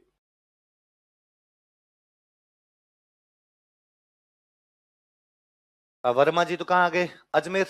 बाकी वाले नेता तो अभी वहीं बैठे थे। तो बाकी जो कार्यकर्ता है प्रजामंडल के, उन्होंने कहा भाई राजा कितनी भी रोक लगाए हम तो हमारे प्रजामंडल की मीटिंग ही करेंगे। क्या करेगा राजा? कि साहब राजा गिरफ्तार कर लेगा, हम मीटिंग करेंगे। ये जो तरीके थे ना कि भाई हम गलत कानूनों का विरोध करेंगे, भाई प्रजामंडल पर रोक लगा दी गई, ये कानून सही है गलत है? गलत है। हम गलत कानूनों का क्या करेंगे? विरोध। ये गांधी जी का तरीका था। ये गांधी जी का तरीका था कि जो गलत है उसका अपने को अहिंसक तरीके से विरोध करना है। कैसे करना है? तो बापू के आने के बाद में इंडियन पॉलिटिक्स पूरी चेंज ही हो गई थी। गांधी जी भारत में पहला जो आंदोलन करते हैं वो आंदोलन बिहार में करते हैं, चंपारण। कहां करते हैं? तो गांधी जी ने जब चंपारण में जाके आंदोलन करना शुरू किया तो चंपारण का जो अंग्रेजों का कमिश्नर था उसने एक ऑर्डर जारी किया कि गांधी जी आज शाम को 5 बजे से पहले पहले चंपारण खाली कर दें, वरना गांधी जी को गिरफ्तार कर लिया जाएगा। गांधी जी के पास जैसे ही ये जवाब गया, गांधी जी ने हाथों हाथ वापस रिप्लाई भेजा कि मैं चंपारण खाली नहीं करूंगा, सरकार अपना कोई भी एक्शन ले सकती है। सरकार के हाथ पैर फूल गए कि करे क्या। यदि गांधी जी को गिरफ्तार नहीं किया जाता है तो गांधी जी आंदोलन करेंगे, यदि गिरफ्तार किया जाता है तो गांधी जी कहेंगे शांतिपूर्ण ढंग से आंदोलन कर रहे लोगों को गिरफ्तार किया जाता है, गवर्नमेंट एक्सपोज होती है। सरकार ने बाद में कहा नहीं कर रहे, समझौता कर। गांधी से पहले ऐसा किसी नेता ने नहीं किया था। पहले भारत में 2 प्रकार के नेता हुआ करते, या तो नरम दल या गरम दल। कौन कौन से? नरम दल वाले नरम नरम बातें करते, गरम दल वाले थोड़ी गरम गरम बातें कर लिया करते। भाई इतना सा चेंज था कि नरम दल वाले जो नेता थे वो तो एक लेटर तैयार करते, लेटर तैयार करके अंग्रेजों के पास जाते और अंग्रेजों को जाकर मे आई कम इन सर, अंग्रेज कहते कम इन, तब अंदर जाके लेटर देते कि सर आपका बहुत बहुत धन्यवाद जो आप हमारे देश में हम पर राज कर रहे हो, पता नहीं कौन से पुण्य हमने किए थे कि अंग्रेज हमारे देश पर राज कर रहे हैं, और प्लीज सर हमारे देश से जाना मत, यदि आप चले गए तो हम आपको पैर पकड़ के वापस लाएंगे। ये स्टेटमेंट है गोपाल कृष्ण गोखले का। यदि अंग्रेज हमारे देश से चले गए तो हम अंग्रेजों को वापस बुलाने पर मजबूर हो जाएंगे, इसलिए प्लीज जाना मत सर, यहीं रहना, यहीं राज करना, हमें बुद्धि दे के जाना सर, हम आपका धन्यवाद देते हैं इस बात के लिए। पर सर हमारी थोड़े से कुछ काम थे, आप देख लेना, टाइम मिले तो कर देना, बाकी ज्यादा जरूरी भी।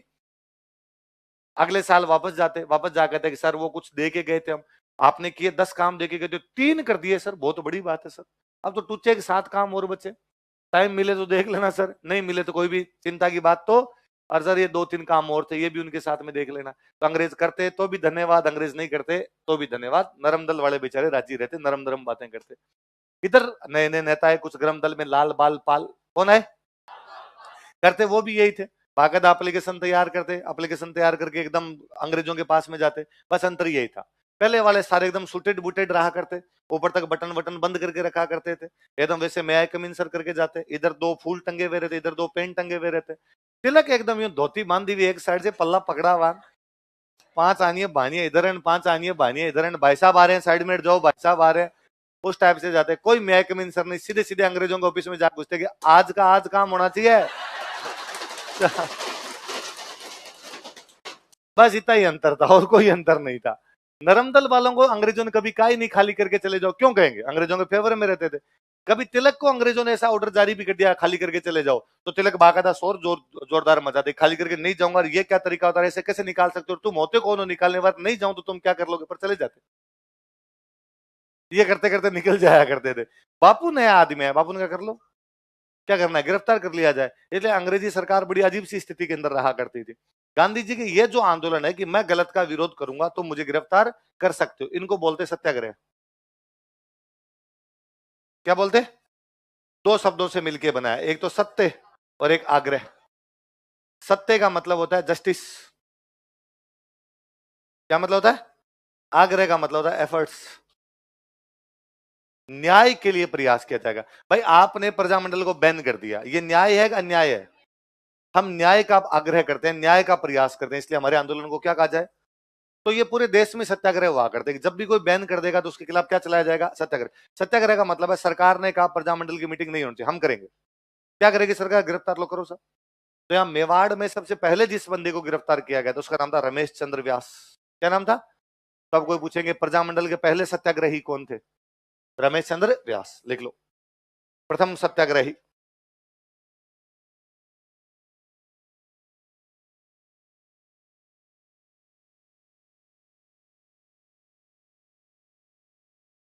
भीलवाड़ा के एक बंदे थे रमेश चंद्र व्यास।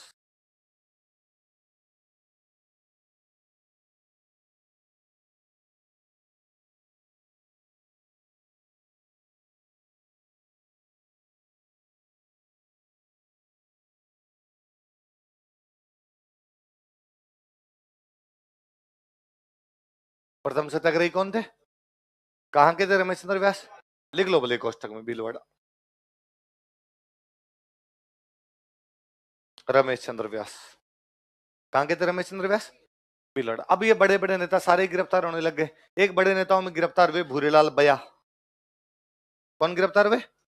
और भूरेलाल बया को गिरफ्तार करके उदयपुर के अंदर एक किला पड़ता था सराड़ा। कौन सा किला?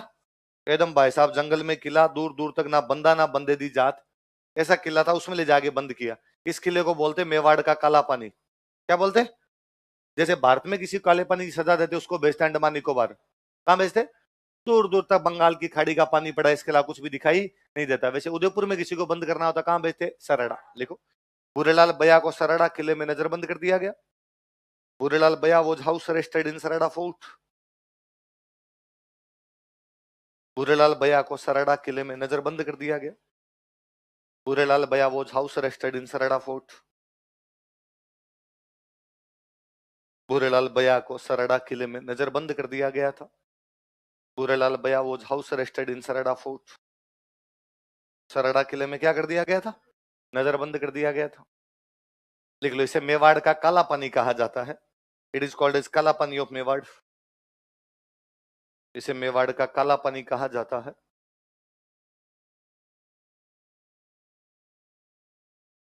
इट इज कॉल्ड एज काला पानी ऑफ मेवाड़।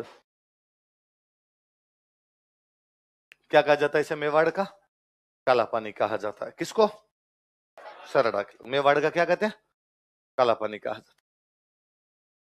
अच्छा, अब माणिकलाल वर्मा आके बैठे हुए अजमेर। कहां पर बैठे? अजमेर। ये इधर मेवाड़।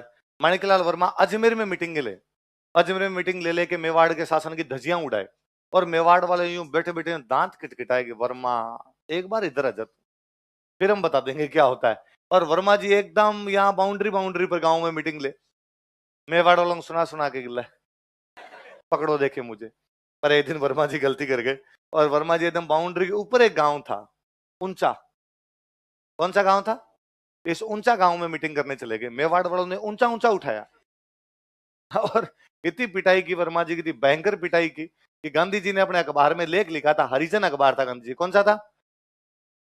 का ऐसे कौन करता है? सीधे नहीं सो पा रहे हैं वर्मा जी। लिखो, वर्मा जी को भी गिरफ्तार कर लिया। वर्मा जी को भी गिरफ्तार कर लिया गया। वर्मा जी वॉज ऑल्सो अरेस्टेड। वर्मा जी को भी गिरफ्तार कर लिया गया। वर्मा जी was also arrested.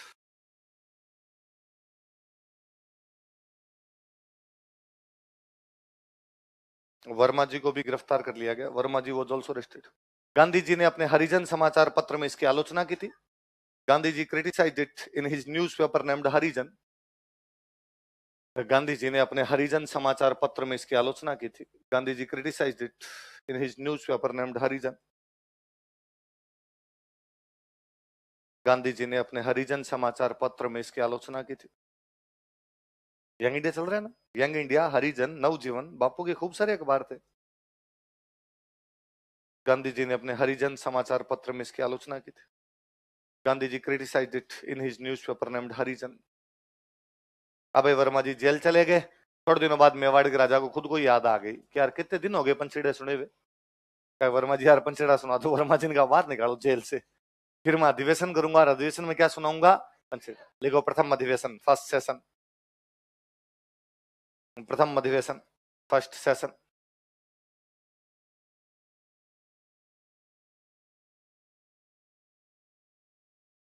Nineteen 41 Udaipur.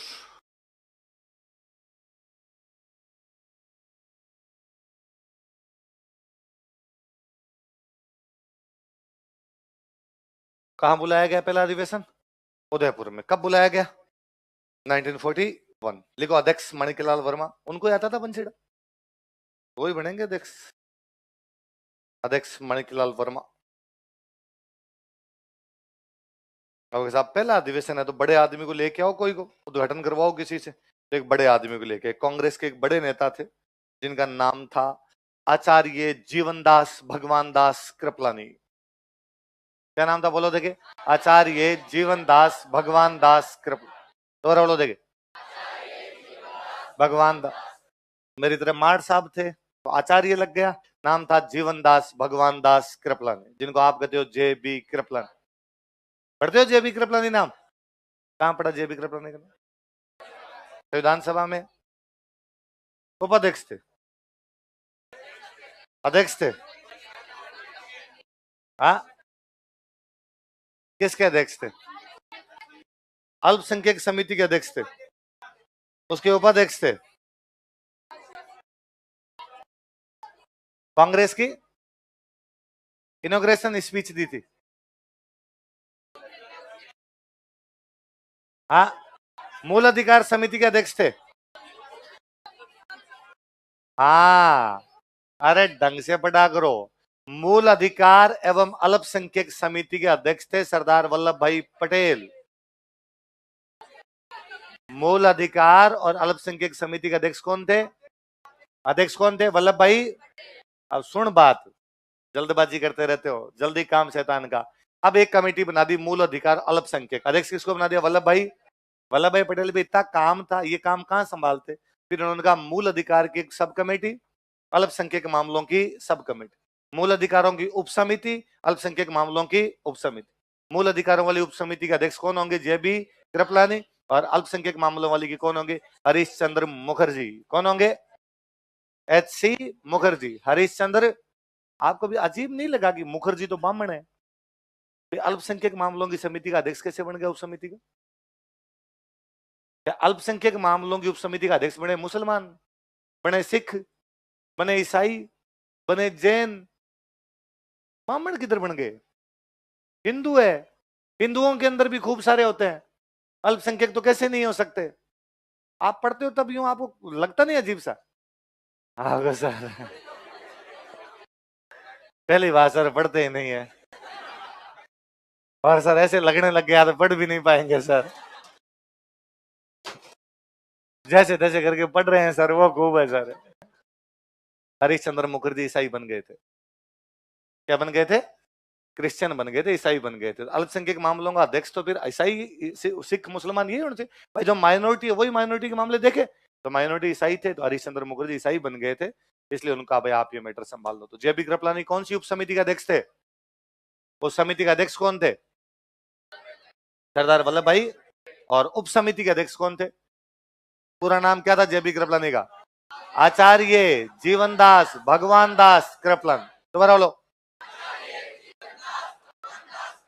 और इन्हीं की पत्नी थी, उनका नाम था सुचेता कृपलानी। पत्नी का नाम क्या था? जो भारत के किसी भी राज्य की पहली महिला मुख्यमंत्री थी। यूपी की सीएम बनाई गई थी सुचेता कृपलानी। किसकी पत्नी थी? आचार्य जीवनदास भगवान दास। अरे आईएएस का सवाल है एक बार, इनमें से कौन सा संविधान सभा का सदस्य मार्ड साहब था? आचार्य थे, अध्यापक थे, तो क्या नाम है बोलो देखे? याद रहेगी बात आपके? वो आके अपने फीता काट के गए। तो मेवाड़ प्रजामंडल के पहले अधिवेशन के उद्घाटन किसने किया? आचार्य जीवनदास। बता इमरान क्या नाम है? ठीक है लिखो। जेबी कृपलानी ने अधिवेशन का उद्घाटन किया था। जेबी कृपलानी इनोग्रेटेड सेशन। जेबी कृपलानी ने अधिवेशन का उद्घाटन किया था। जेबी कृपलानी इनोग्रेटेड सेशन। जेबी कृपलानी ने अधिवेशन का उद्घाटन किया था। गांधी जी का प्रभाव था। गांधी जी कहते थे खादी के कपड़े पहनो। किस कपड़े पहनो? तो प्रजामंडल ने कहा भाई हम भी कांग्रेस का सपोर्ट करेंगे और हम भी खादी के कपड़े पहनेंगे। तो यहाँ प्रजामंडल में यहाँ खादी की एग्जीबिशन लगाएगी, खादी की प्रदर्शनी लगाएगी। वैसे आप खादी की प्रदर्शनी का उद्घाटन किससे करवाएं? तो नेहरू जी की बहन को बुला के लाए। नेहरू जी की बहन कौन थी? विजय लक्ष्मी पंडित। क्या नाम था? एक महिला नेता आ जाएगी तो महिलाएं भी ठीक है भाई, महिलाएं भी आ जाएगी और इनसे क्या कर लेंगे? अपने खादी प्रदर्शनी का उद्घाटन। तो खादी प्रदर्शनी का उद्घाटन किसने किया? देखो, विजय लक्ष्मी पंडित ने खादी प्रदर्शनी का उद्घाटन किया। विजय लक्ष्मी पंडित इनोग्रेटेड खादी एग्जीबिशन। विजय लक्ष्मी पंडित ने खादी प्रदर्शनी का उद्घाटन किया। विजय लक्ष्मी पंडित इनोग्रेटेड खादी एग्जीबिशन।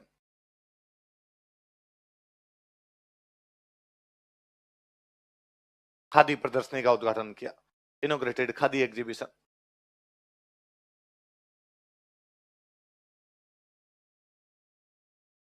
नाम सुना है कभी विजय लक्ष्मी पंडित का? कहां सुना है? एक जना जिसको आता हो खड़ा होके बता। हाँ, अरे एक हाँ खड़े हो।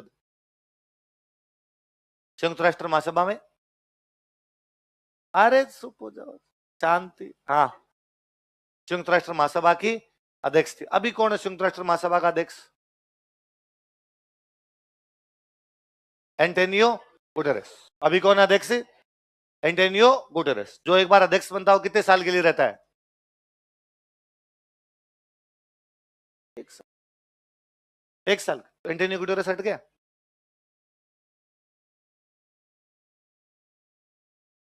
हाँ, अरे शांति। हाँ, वर्तमान में क्या करें के लिए? 4 साल। अब 4 साल हो गए, ये करो।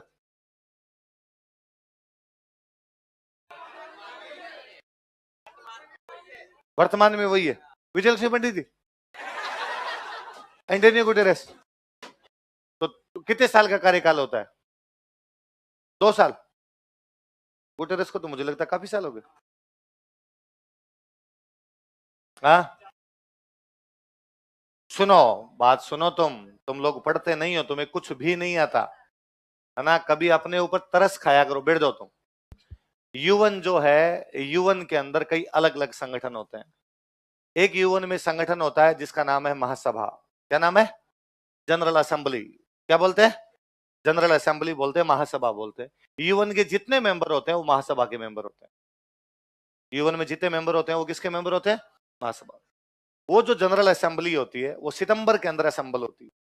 सितंबर में मीटिंग होती है उसकी। कब मीटिंग होती है? सितंबर में मीटिंग। मंगलवार, सेकंड मंगलवार को उसकी मीटिंग शुरू होती है। सेकंड या थर्ड मंगलवार को ऐसे मीटिंग शुरू होती है। उसकी जब मीटिंग होती है, उस मीटिंग के अंदर मान लो यूएन के मेंबर है 195, तो उसमें कितने मेंबर आ गए? सारे देशों के मेंबर आएंगे। वो जितने मेंबर बैठे होते हैं वो अपने में से एक बंदे को अध्यक्ष बनाते हैं। अपने में से एक बंदे क्या बनाते हैं? वो 1 साल के लिए रहता है। क्यों? अगले सितंबर में चेंज होगा, अगले साल वापस क्या हो जाता है? चेंज। जैसे आप यूं मान लीजिए, जैसे अपनी लोकसभा होती है और लोकसभा का एक बंदा क्या बन जाता है? अध्यक्ष। वो तो रहता है जब तक लोकसभा रहती है तब तक। यहाँ महासभा का अधिवेशन हर साल होता है, इसलिए अध्यक्ष कितने साल के लिए रहता है? 1 साल। 1945 में यूएनओ की स्थापना हुई थी। 1953 के अंदर जो उसका 8th सेशन था उसमें विजय लक्ष्मी पंडित अध्यक्ष बनाएगी। कौन अध्यक्ष बनाएगी? इसका मतलब विजय लक्ष्मी पंडित कितने साल के लिए अध्यक्ष बनी? 1 साल। कितने साल के लिए? इसी यूएन में एक बॉडी और होती है जिसको बोलते हैं सुरक्षा परिषद। क्या बोलते हैं? Security council. क्या बोलते हैं? सुरक्षा परिषद। वो ये देखती है, जनरल असेंबली तो ये करती है कि यूएन को क्या काम करने क्या काम नहीं करने, वो सारे तय कौन करती है? जनरल असेंबली करती है। सिक्योरिटी काउंसिल ये देखती है कि दुनिया में कोई देश लड़ ना ले, दुनिया में कहीं लड़ाई होती हो तो उनको सुलझाने का काम कौन करती है? Security council. नाम ही देख लो, सिक्योरिटी करती है। उसको बोलते हैं विश्व की पुलिस। क्या बोलते हैं? बस पुलिस का काम क्या होता है? झगड़े सुलझाना। जयपुर की पुलिस है, जोधपुर की पुलिस है, राजस्थान की पुलिस है, वैसे वो किसकी पुलिस होगी? विश्व। उसके अंदर 15 मेंबर है। कितने मेंबर होते हैं? 5 मेंबर होते हैं स्थायी, 10 मेंबर होते हैं। 5 मेंबर जो स्थायी होते हैं उनके पास वीटो पावर होती है। क्या होती है? और 10 मेंबर अस्थायी होते हैं जो 2-2 साल के लिए बनते हैं। कितने कितने सालों के लिए? 2-2 साल के लिए बनते हैं। इसका जो मुखिया होता है उसको बोलते हैं आपके, क्या नाम होगा? महासचिव। क्या बोलते हैं? General secretary. क्या बोलते हैं? वो 4 साल के लिए बनता है। कितने साल के लिए? वो एंटोनियो गुटेरेस है। वो कौन है? 2 साल के लिए तो मेंबर बनते हैं। 15 सदस्य देश है, 15 में से 5 तो परमानेंट है, 10 जो होते हैं वो 2-2 साल के लिए बनते हैं, अस्थायी होते हैं, 2-2 साल बाद में चेंज होते रहते हैं। एक महासचिव होता है इनका। महासचिव जो बना हुआ है वो है अभी एंटोनियो गुटेरेस। कौन है? इससे पहले एंटोनियो गुटेरेस यूएनओ का जो रिफ्यूजी कमीशन है, शरणार्थी आयोग है, उसके अध्यक्ष थे। उससे पहले एंटोनियो गुटेरेस पुर्तगाल के प्रधानमंत्री थे। कहां के प्रधानमंत्री थे? तो यूएन महासभा का अध्यक्ष अलग होता है, 1 साल के लिए बनता है, कोई पावर नहीं होती।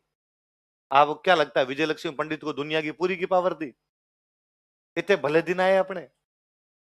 फिर एक होता है आर्थिक एवं सामाजिक परिषद। क्या होती है?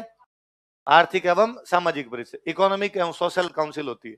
वो एक अलग काम करती है। 54 मेंबर होते हैं उसके अलग काम चलते रहते हैं। वो ये देखती है कि वे देश जो आर्थिक और सामाजिक रूप से किसी भी प्रकार से कमजोर है उनके अंदर क्या करना है क्या नहीं करना।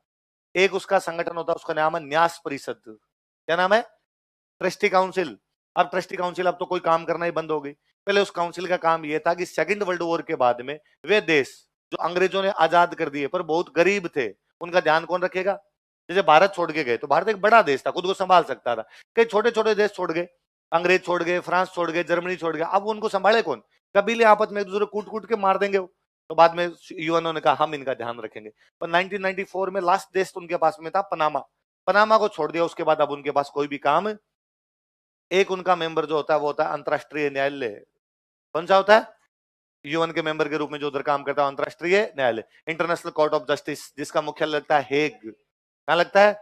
उसके अंदर 15 जज होते हैं। कितने जज होते हैं? एक जज का कार्यकाल होता है 9 साल। कितने साल होता है? अभी अपने जो वहां पर एक जज अपने राजस्थान के बैठे हुए दलबीर भंडारी, कौन बैठे हुए? वो अपने जोधपुर के हैं। वो कहां के हैं? और वो उनका सेकंड टर्म है। कौन सा टर्म है? पिछली बार वो 4 साल के लिए गए थे। पिछली बार वो इसलिए गए थे कि किसी एक जज की मौत हो गई थी, जज की डेथ हो गई। तो अब वो ये होता है कि 9 साल एक जज का कार्यकाल है। अब यदि उस जज की डेथ हो गई 5 साल बाद में, तो अगला जो उसकी जगह आएगा वो 4 साल ही रहेगा, वो पूरे 9 साल नहीं काटेगा। तो भंडारी जी अपने 4 साल के लिए 4 साढ़े 4 साल के लिए गए थे। अब भंडारी जी का कार्यकाल खत्म हुआ तो इंडिया ने कहा भाई भंडारी जी को दोबारा भेजो। भंडारी जी को दोबारा भेजने की बात है तो इंग्लैंड वीटो कर गया, और इंग्लैंड ने कहा कि नहीं, क्यों भेजेंगे, हम हमारा भेजेंगे। और इंडिया वाले को नहीं रखना है, इस बार इंग्लैंड वाले को रखना है। ज्यादातर बार ये होता है कि निर्विरोध ही तय कर लेते हैं कौन सा आएगा और कौन सा नहीं आएगा। इस बार इंडिया अड़ गया, इंडिया ने कहा हमारा जाएगा। भंडारी जी पिछली बार 4 साल के लिए गए, हमारे को पूरा कार्यकाल दो, 9 साल का एक कार्यकाल और दो। इंग्लैंड ने कहा कि नहीं देंगे, तो इंडिया ने कहा वोटिंग करवा लो, यूएन जनरल असेंबली की वोटिंग करवा लो। वोटिंग के अंदर जीते देश हमारी तरफ आएंगे और जीते देश तुम्हारी तरफ आएंगे, देख लेंगे, ज्यादा देश जिसकी तरफ है उनका बन जाएगा। इंग्लैंड ने कहा कि अच्छा, मतलब इंडिया और हमारे सामने वोटिंग कराएगा, काल मरी आज बूतनी होगी, मतलब तुम बताओगे कि कौन बनेगा और कौन नहीं बनेगा। इंडिया ने कहा हाँ वोटिंग करवाई जाए। जैसे वोटिंग का ऐलान किया गया, दोपहर तक इंग्लैंड को बहुत अच्छी तरीके से समझ में आया कि हारेंगे, भयंकर हारेंगे, इंडिया के सामने कैसे नहीं जीत पाएंगे। ये जो अफ्रीका वाले छोटे छोटे देश है ना, युगांडा, रवांडा, तवांडा, घाना, जाम्बिया, जिम्बाब्वे, छोटे छोटे देश है, ये सारे के सारे इंडिया के पक्ष में। क्योंकि पिछला मोदी जी का जो कार्यकाल था, मोदी जी ने एक ही काम किया था, घूमने का, है ना। सुषमा स्वराज विदेश मंत्री थे पर वो कभी विदेश गए ही नहीं, विदेश जाने काम अकेले भाई ने किया था, और भाई इन सारे देशों में जाके आया था। तो बेचारे युगांडा, रवांडा, तवांडा को लगता कि यार, तवांडा देश नहीं है, युगांडा रवांडा ये तवांडा मैं मेरी तरफ से बना लेता हूँ। उनको हमेशा लगता है कि यार, उनको यार कोई सुध बुद्धि नहीं लेता, कोई जाके नहीं आता। अपने मोदी जी ने वहां जाके आते। नहीं तो कौन सा देश इनमें से अफ्रीका वाला देश था, उसने मोदी जी गए तो पूछा मोदी जी ने कि भाई कोई हमारे लायक सेवा हो तो बताओ। तो उन्होंने स्कॉर्पियो मांगी थी, फिर 15 स्कॉर्पियो भेजी थी। उनका भाई हमारे प्रधानमंत्री के पास इधर उधर जाने के लिए स्कॉर्पियो नहीं है, तो फिर दिलवाई कि भाई 15 स्कॉर्पियो हम भेज रहे हैं। वो उसमें राजी थे, मतलब स्कॉर्पियो गई तो स्वागत करने आ रहे, स्कॉर्पियो आ गई। ब्लैक भेजना, ब्लैक ब्लैक मस्त लगती है। बट गरीबड़ी से देश है छोटे छोटे। अब वो उन देशों का अपना एहसान था, तो उन सब देशों ने कहा हम वोट किसको देंगे। इसलिए इंग्लैंड वापस विड्रॉ करता है। इंग्लैंड का हम चुनाव नहीं लड़ रहे। मुझे लगता है इंडियन फॉरेन पॉलिसी की इससे भयंकर जीत क्या रही होगी, इंग्लैंड जैसे देश को विड्रॉ करना पड़ गया अपने साथ में, और भंडारी जी अपने वापस बने। इससे पहले अपने राजस्थान के एक और बंदे यहाँ पर इस अंतरराष्ट्रीय न्यायालय के चीफ जस्टिस रहे में, नागेंद्र सिंह डूंगरपुर। कौन थे? डूंगरपुर के राजकुमार हुआ करते थे, नागेंद्र सिंह डूंगरपुर। वो एक बार पहले जज बने, फिर सेकंड कार्यकाल है उनका, तब उसके अंदर उनको चीफ जस्टिस बना दिया गया था। तो याद रखा करो, पढ़ा करो।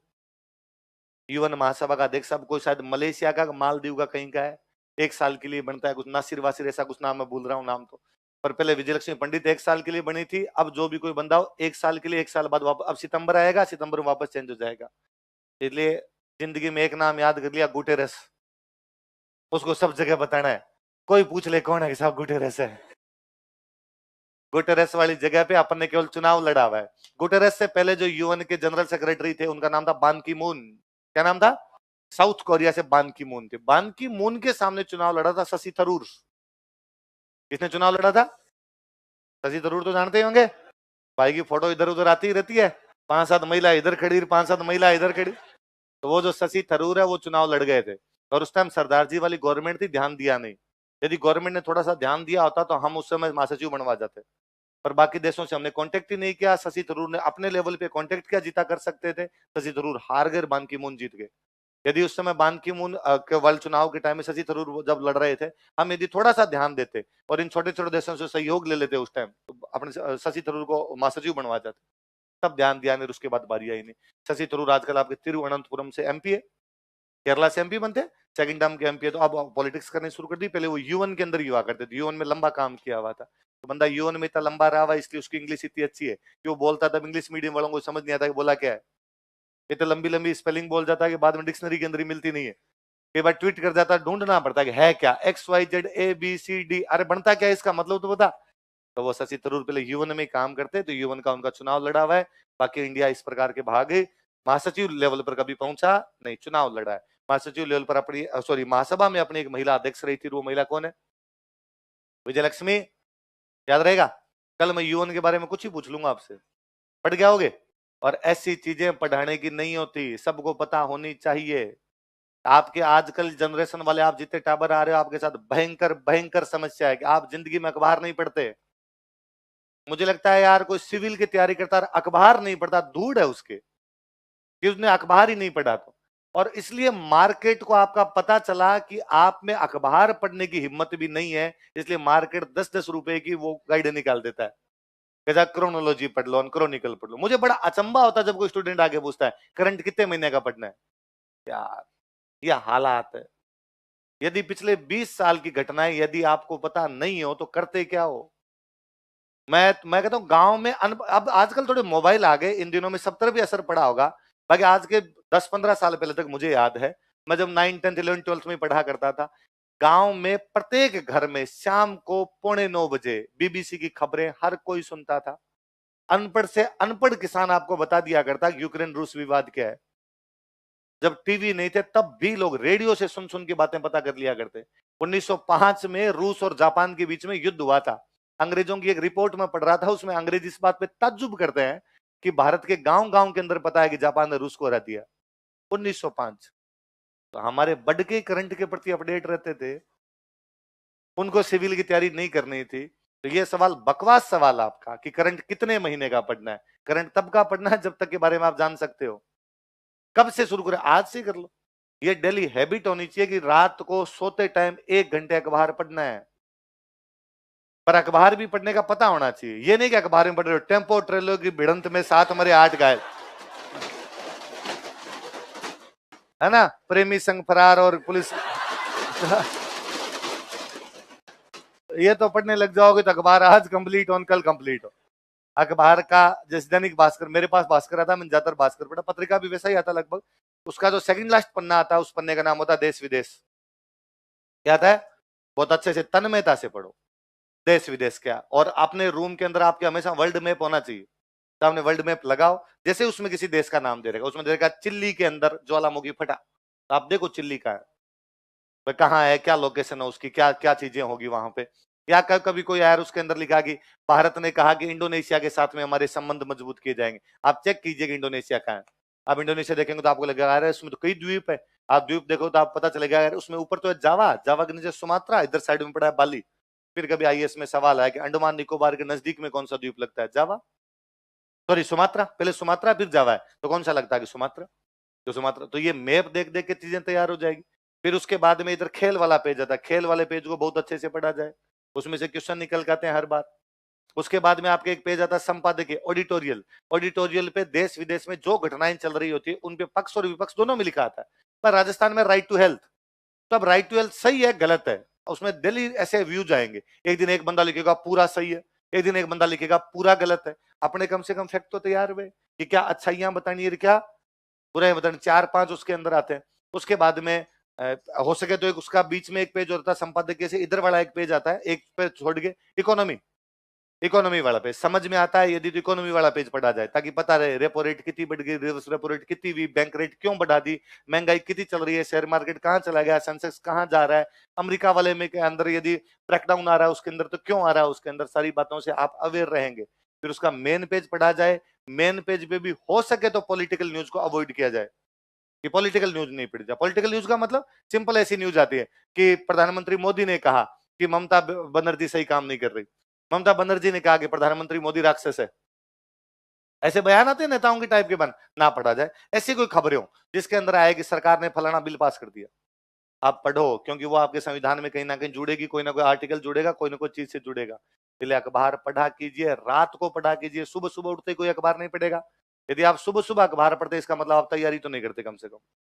क्योंकि यदि आप सुबह सुबह अखबार पढ़ लेते हैं तो अखबार की तमाम घटनाएं पूरे दिन आपके दिमाग में चलती है, फिर ये दिमाग में खोपड़े में कैसे जाएगा? सुबह सुबह पढ़ गया कि आईपीएल में फलाना जीत गया, फिर दिमाग में आता है कि यार 5 रन कम रह गए थे, बाकी तो रात वो ड्रीम एमपीएल में ही जीत जाता। उसके अंदर 49 रुपए लगाए थे यार, लग ही गए अपने तो, है ना। आज मैं टीम डंकी बना दूंगा इसके अंदर। ये काम सुबह सुबह ना किया जाए, अखबार पढ़ने का काम हमेशा रात किया जाए, और टाइम फिक्स किया जाए कि 45 मिनट 1 घंटे के आसपास में अखबार पढ़ू। हो सके तो 45 मिनट में खत्म किया जाए। 2-3 दिन नहीं खत्म होगा, 3-4 दिन बाद आपको पता चलेगा। होता क्या, अखबार में न्यूज रिपीट होती है। पर राइट टू हेल्थ है, राइट टू हेल्थ पे एक आर्टिकल है, अगले दिन आर्टिकल लगभग वैसा ही होता है, तब जल्दी जल्दी पढ़ जाएगा। हाँ यार, ये अपने काम की 4 बातें अंडरलाइन मारी, उनको अपने नोट्स में उतारी। आपके पास करंट के नोट्स तैयार होंगे। कोई पूछे करंट कहां से बनाओगे, मेरे नोट्स से। मुझे पता है करंट में क्या आता है क्या नहीं आता है। अब होता क्या है, एक महीने कोई किसी बच्चे ने करंट पढ़ा नहीं, अखबार देखा ही नहीं, फिर महीने वाले दिन एक क्रोनोलॉजी खरीद के लाता है या कोई बुक खरीद के लाता है और उससे वो पढ़ने की कोशिश करता है। या 30 दिन की चीजें कैसे याद कर दोगे एक साथ? कहने को तो हम गारंटी देते हैं कि विकास सर पेपर से पहले करंट पढ़ाएंगे और उससे एक भी सवाल बाहर नहीं जाएगा। सिंगल सवाल कि मान लो 18 सवाल आए तो 16-17 सवाल तो डिट्टो उठ के आएंगे सीधे सीधे, करंट का एक भी सवाल बाहर नहीं जाएगा। हम ये भी गारंटी लेते हैं कि हम तो करंट आपको 7 दिन में याद करवा देंगे। पर मैं कहता हूं यदि किसी बच्चे ने पहले 12 महीने पढ़ी हो तो उसको तो यार पढ़ने की आवश्यकता ही नहीं, वो 7 दिन और को रिविजन करे। और यदि जाके भी बैठे क्लास में, दूसरे यूं लगना चाहिए हाँ यार सर ये बात बता रहे, ये मुझे पता है, ये इतनी इतनी बातें सर ने तो यार 4 इफेक्ट बताए, मुझे 500 और आता है, इसके बारे में ये भी जानता हूं। मेंस के अंदर भी उसके रहे यार मेरे पास व्यूज है, ये घटना ऐसे क्यों है, इसके पक्ष में क्या बातें होगी, विपक्ष में क्या होगी। आपने तैयारी को समझ रखा है केक, आप लगता है जैसे तैसे करके नोट्स के घोटे मार मूर ले। हालांकि सिस्टम ऐसा ही हो रखा है कि पास भी हो जाते हैं लोग, इसी से सिलेक्ट भी हो जाते हैं, इसलिए अपने को लगता है अपने को इनको पढ़ने की आवश्यकता। पर मुझे लगता है यार कोई भी बंदा एक सामान्य नागरिक होने के नाते देश की, देश विदेश की अद्यतन जो भी जानकारी है उनसे अपडेट रहना चाहिए।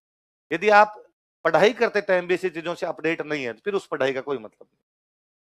होना तो ये चाहिए आसपास में जो कुछ चल रहा है इन दिनों के अंदर, किसी देश में तख्ता पलट चल रहा होगा, ईरान के अंदर लड़कियां आंदोलन कर रही होगी कि हम हिजाब नहीं पहनेंगी, कहीं पर कोई अमेरिका के अंदर चल रहा होगा कि ट्रंप पर मुकदमा चलने वाला है, किसी दूसरे देश में इजराइल के अंदर चल रहा होगा कि नेतन्याहू के खिलाफ वहां पे आंदोलन होने वाला है। बता रहे यार, कम से कम 4 पढ़ा तो ये तो पता चला कि नेतन्याहू नाम का नेता इजराइल में है, ये तो याद हुआ। फिर इजराइल की लोकेशन देखी, लोकेशन देखी तो पता चला यार इधर इजराइल है, इधर जॉर्डन है, ऊपर सीरिया है, नीचे लेबनान है, इधर आपके मेडिटेरियन सी है। तो ये तो याद हुआ कि जॉर्डन की बाउंड्री मेडिटेरियन सी की लगती नहीं है, भूमध्य सागर। क्वेश्चन था एक बार आईएएस में, इनमें से कौन से देश की सीमा भूमध्य सागर से नहीं लगती? आईआर तैयार होता है, वर्ल्ड ज्योग्राफी तैयार होती है, करंट तैयार होता है। कौन पढ़े, कौन करे? एक याद किया अपने जीवन में, एंटोनियो गुटेरस। जब तक मरेंगे तब तक याद रखेंगे। यूएन का नाम आते अपने को एक नाम आना चाहिए, एंटोनियो गुटेरस। ये पता नहीं और किसने विजय लक्ष्मी पंडित तुम्हें याद करवा दिया। और तुम्हारी बात नहीं, मैंने आज तक जितने बैच में पूछा उन सब बैच के अंदर हालात है कि मैं जैसे कहूं विजय लक्ष्मी पंडित कौन थी, सब सर यूएन में थी। अब कौन है इस पोस्ट पे? गुटेरस। क्योंकि अपने एक ही याद है गुटेरस, उसके आसपास वाले अपने को पता है, अपने को ये नहीं पता यूएन क्या है। अखबार पढ़ेंगे तो यूएन की 5-7 दिन में कोई ना कोई न्यूज आ जाएगी। तब यूएन के महासचिव ने ये कहा, यूएन के महासभा का अध्यक्ष ये चुना गया, या यूएन महासभा के अध्यक्ष ने ये कहा, या यूएन के न्यायालय ने फलाना फलाना इस मामले में ये कहा। तो अपने पता चले यार यूएन क्या काम कर रहा है क्या नहीं कर रहा है। और जब 2-4 चीजें पता चलती तो अपने अंदर आता है कि यार मैं इसकी 2 चीजें और पता कर लूं, नेट पे सर्च मारोगे और करोगे। अब भगवान जाने मोबाइल के अंदर और क्या करते रहते हो। बाकी मोबाइल में पढ़ने वाली चीजें तो ये होती है कि आपके पास करंट के 5-7 ऐसे कोई अखबार वगैरह डाउनलोड होने चाहिए आपके पास कि आप दिन में बैठ के उनको पढ़ लो। आप देखते हो इंस्टाग्राम, पहले फोटो डालते हो फिर खुद ही देखते हो कितने लाइक आ गए।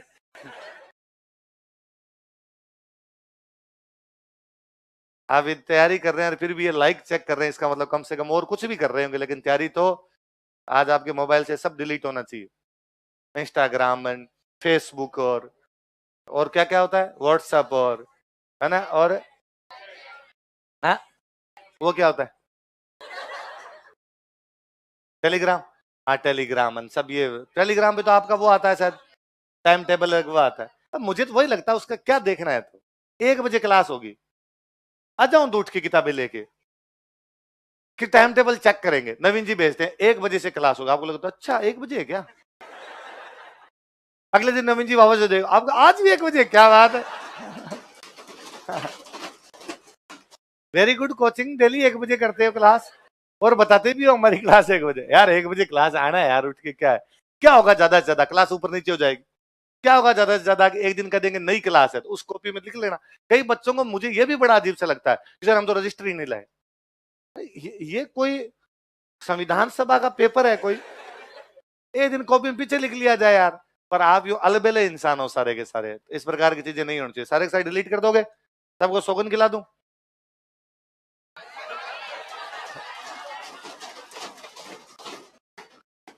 ऐसे मत करना कि सर। लिख लो, एक आधी बात और लिख लो। तो पहला अधिवेशन कब हुआ था? 1941। कहां हुआ था? उदयपुर। अध्यक्षता किसने की? माणिकलाल वर्मा। और उद्घाटन करने के लिए कौन है?